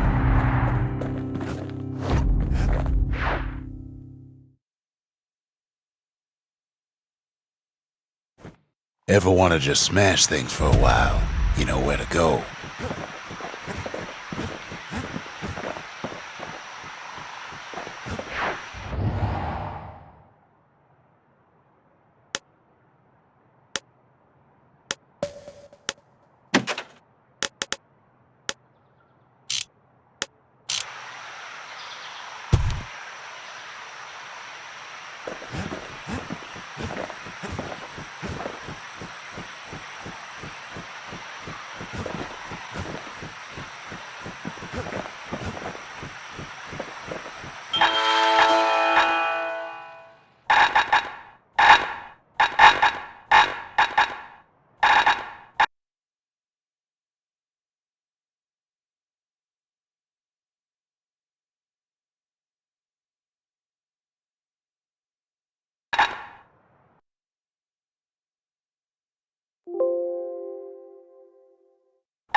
Looks like our little science project is all set.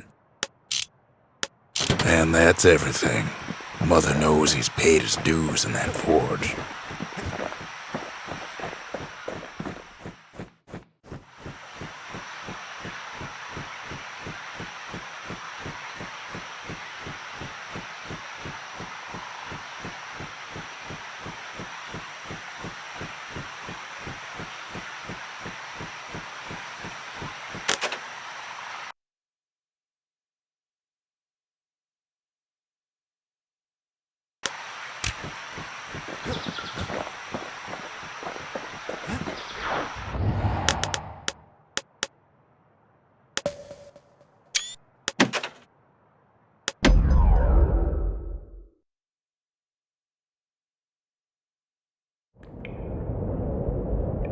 I can't hear him at all anymore. He's too far away.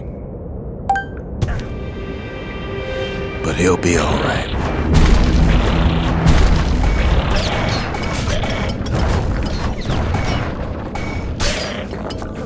The calamity hit the Tazzle terminals hardest of all.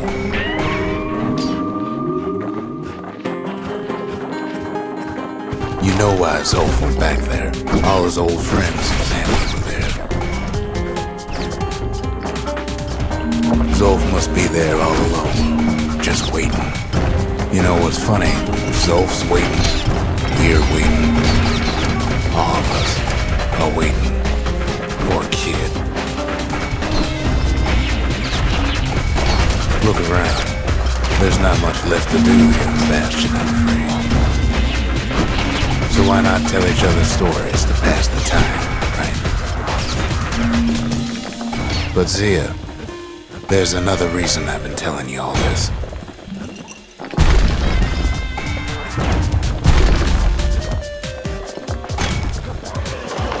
When the kid brings back that shard, the Bastion will be complete. What happens to Zolf won't matter.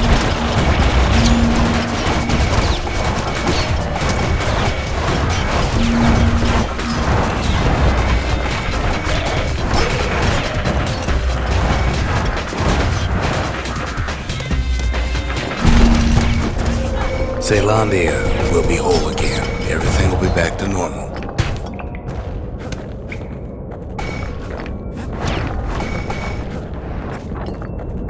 Problem is,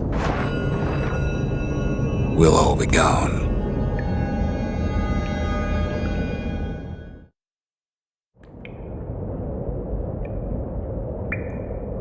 But we're not gonna die. It's more like all of this will just stop.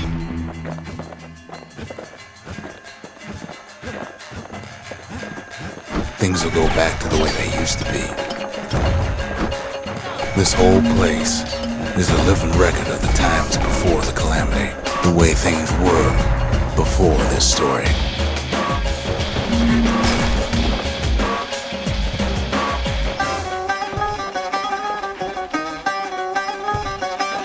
Be your old self again. Think of all those times that didn't go your way.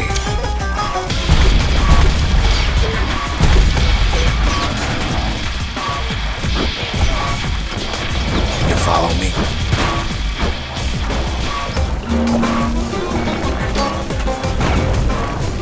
All our lives little setbacks. Imagine if you could have another go at them.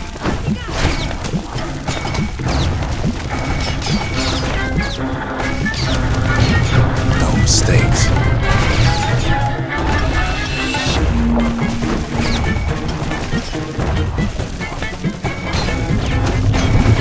Anyone you've ever heard.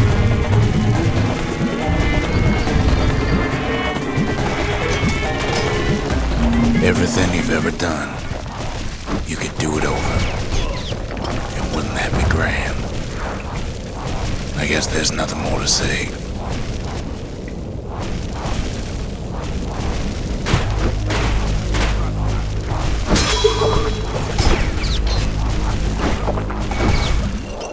Who am I kidding?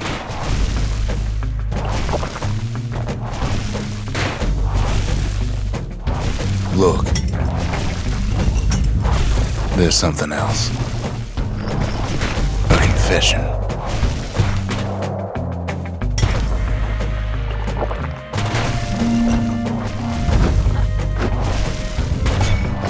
How come I know so much about the Bastion? Well, I designed the place, but that's beside the point. There's one problem with a place that sets things back to a bygone time. You can't test it.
When we're finished, everything will change. All of this will just stop. Things will go back to the way they used to be. This whole place is a living record of the times before the calamity, the way things were before this story. You be your old self again. Think of all those times that didn't go your way.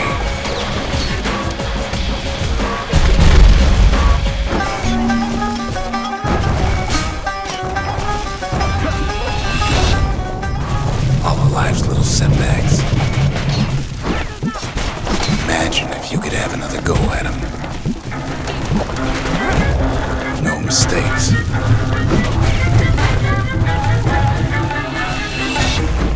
Anyone you've ever hurt. Everything you've ever done, you could do it over. And wouldn't that be grand? Wouldn't you agree? I guess there's nothing more to say.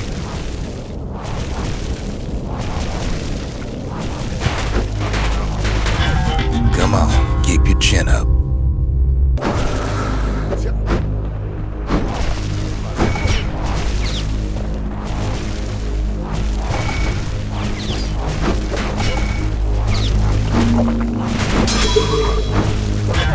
You won't be long now.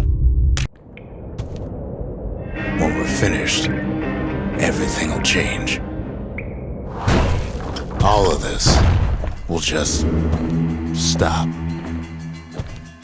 Things will go back to the way they used to be.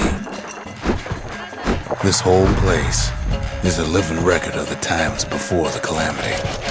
You be your old self again. Think of all those times that didn't go your way.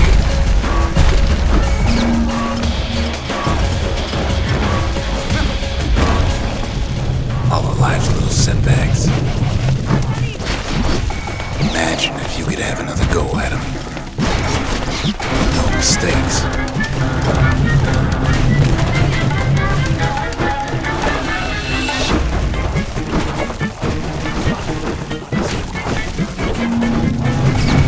Anyone you've ever hurt. Everything you've ever done, you could do it over. And wouldn't that be grand?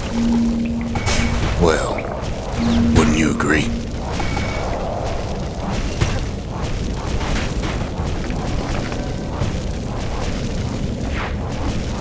I guess there's nothing more to say.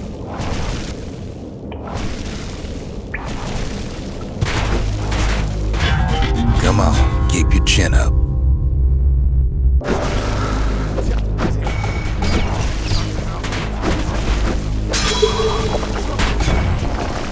Who am I kidding? Look. There's something else. A confession.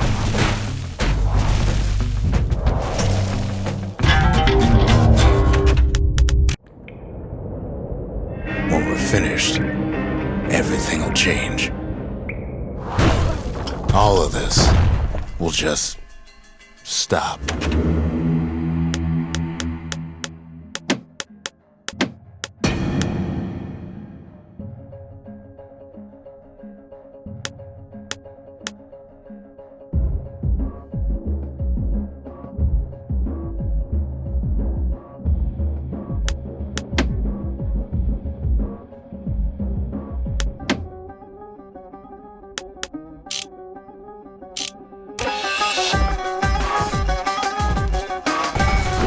Go back to the way they used to be.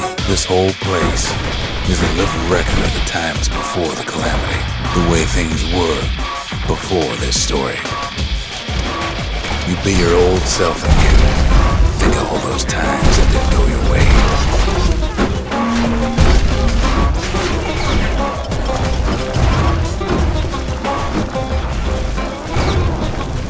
All of life's little setbacks. Imagine if you could have another go at him. No mistakes.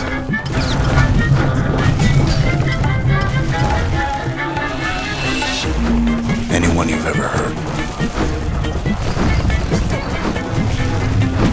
Everything you've ever done. You could do it over. And wouldn't that be grand? Wouldn't you agree? I guess there's nothing more to say.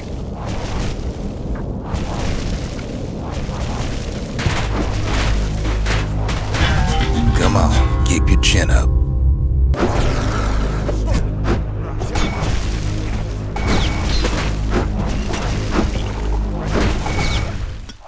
Who am I kidding? Look. There's something else. A confession. How come I know so much about the Bastion?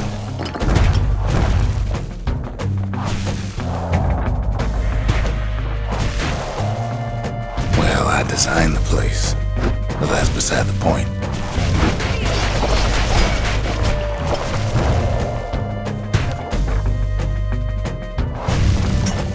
There's one problem with a place that sets things back to a bygone time. You can't test it. So you're probably wondering if the calamity happened already. What's to stop it from happening again? After the Bastion does its thing.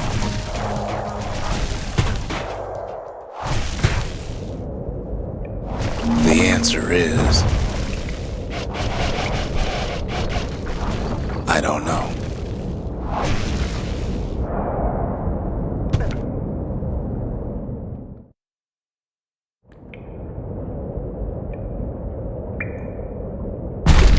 You're wondering if there ain't some other way out of this mess. It's all right. I can tell. But why would you even want another way? Unless you wanted to stay here with us.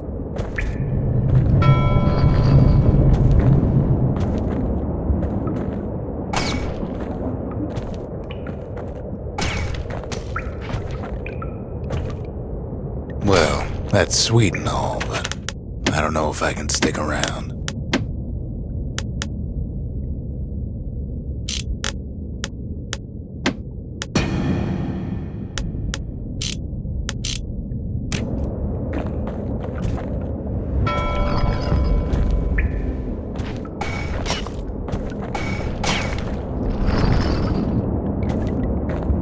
The weight It's on our shoulders. We can't just let it go.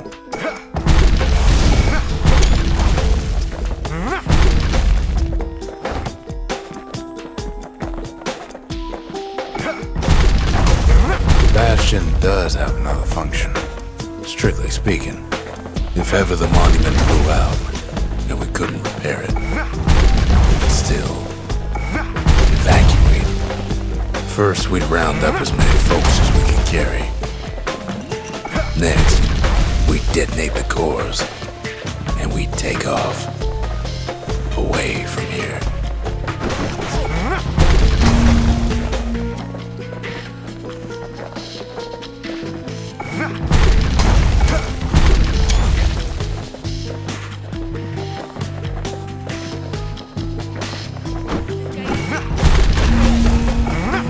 Heavy, ain't it?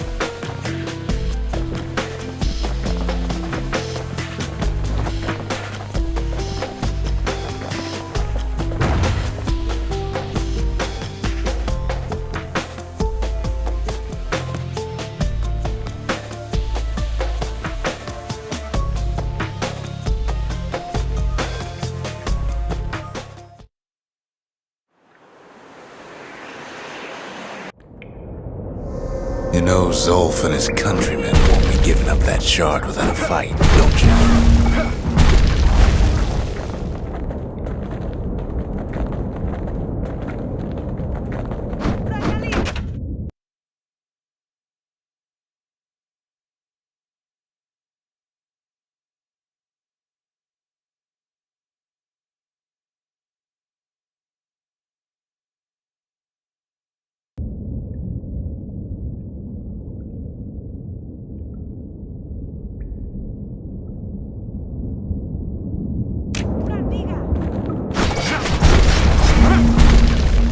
Zolf and the Ura, all they want now is to see the Bastion fall. Zolf dedicated his life to a lasting peace between the Ura and Zealandia.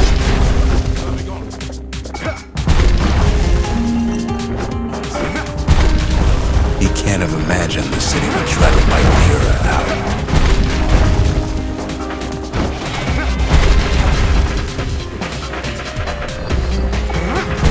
Zolf ain't lost every shred of decency though, has he?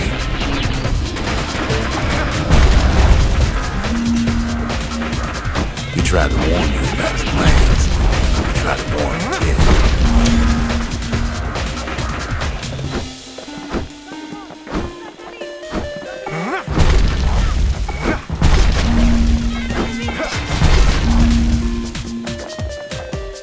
For Zolf, this ain't a personal matter.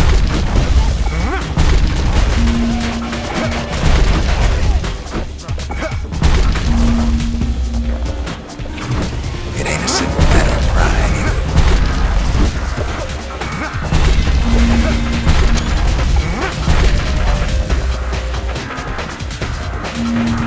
One thing's for sure, the Ura can't be happy that the kid followed Zolf all the way home.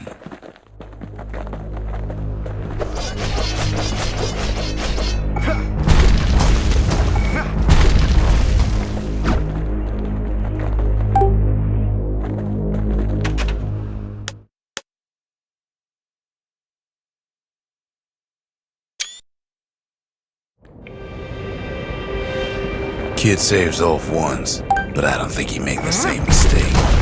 I wouldn't.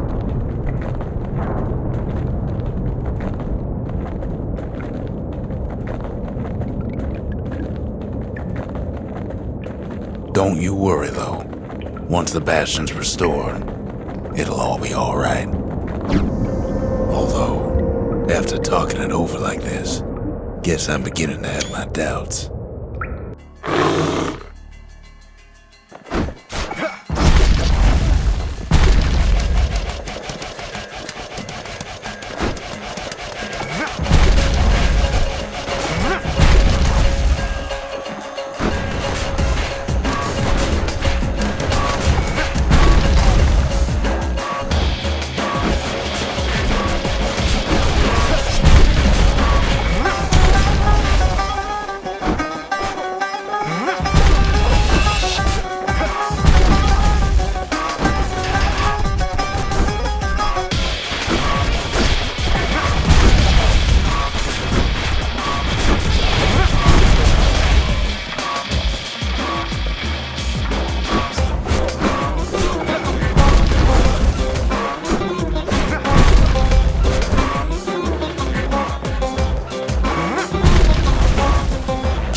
probably dealt with Zolf by now. He reminds me of myself when I was his age.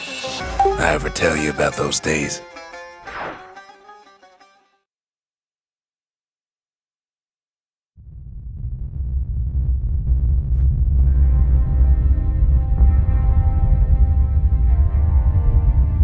Hey, kid.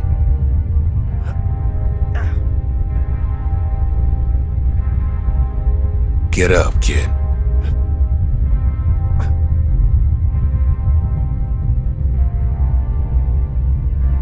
Come on, that ain't funny. I said get up.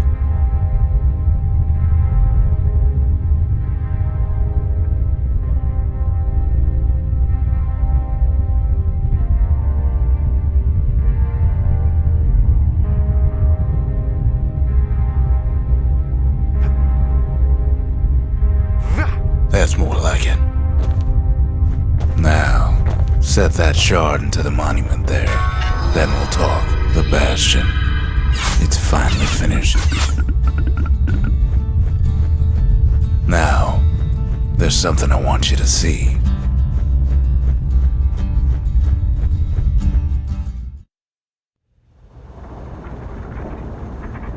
Welcome to the heart of the Bastion.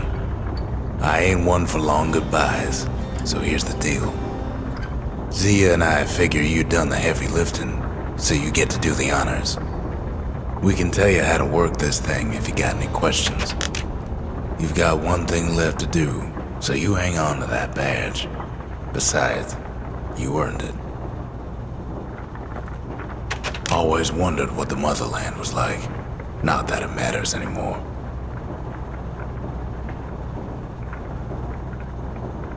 Zolf only brought more ruin to the Ura. No wonder they didn't take kindly to him.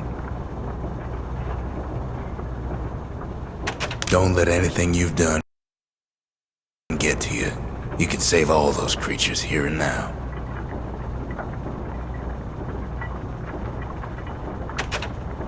You can undo the calamity here and now. Go on, kid. And before I forget, thank you.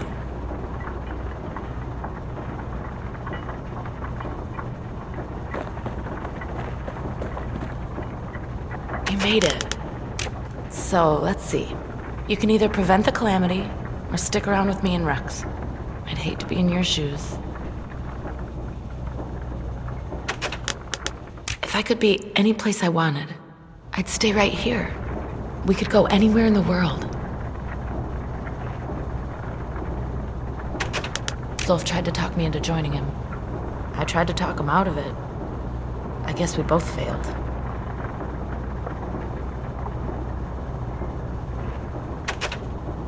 When I finally found my people, I told them we could help.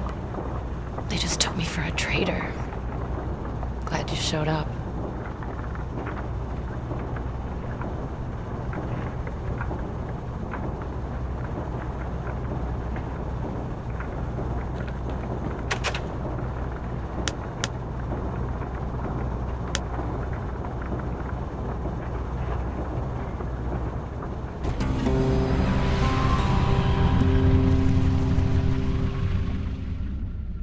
It's finished. Now, sit tight. It'll be over soon. No matter what happens next, you're done good.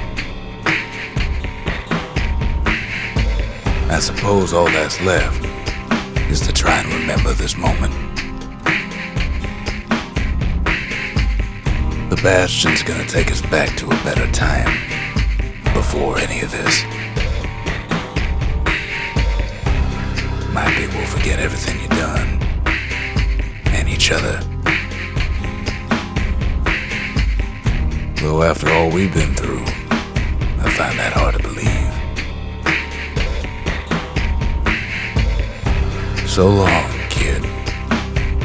Maybe I'll see you in the next one. Zealandia, we're coming home.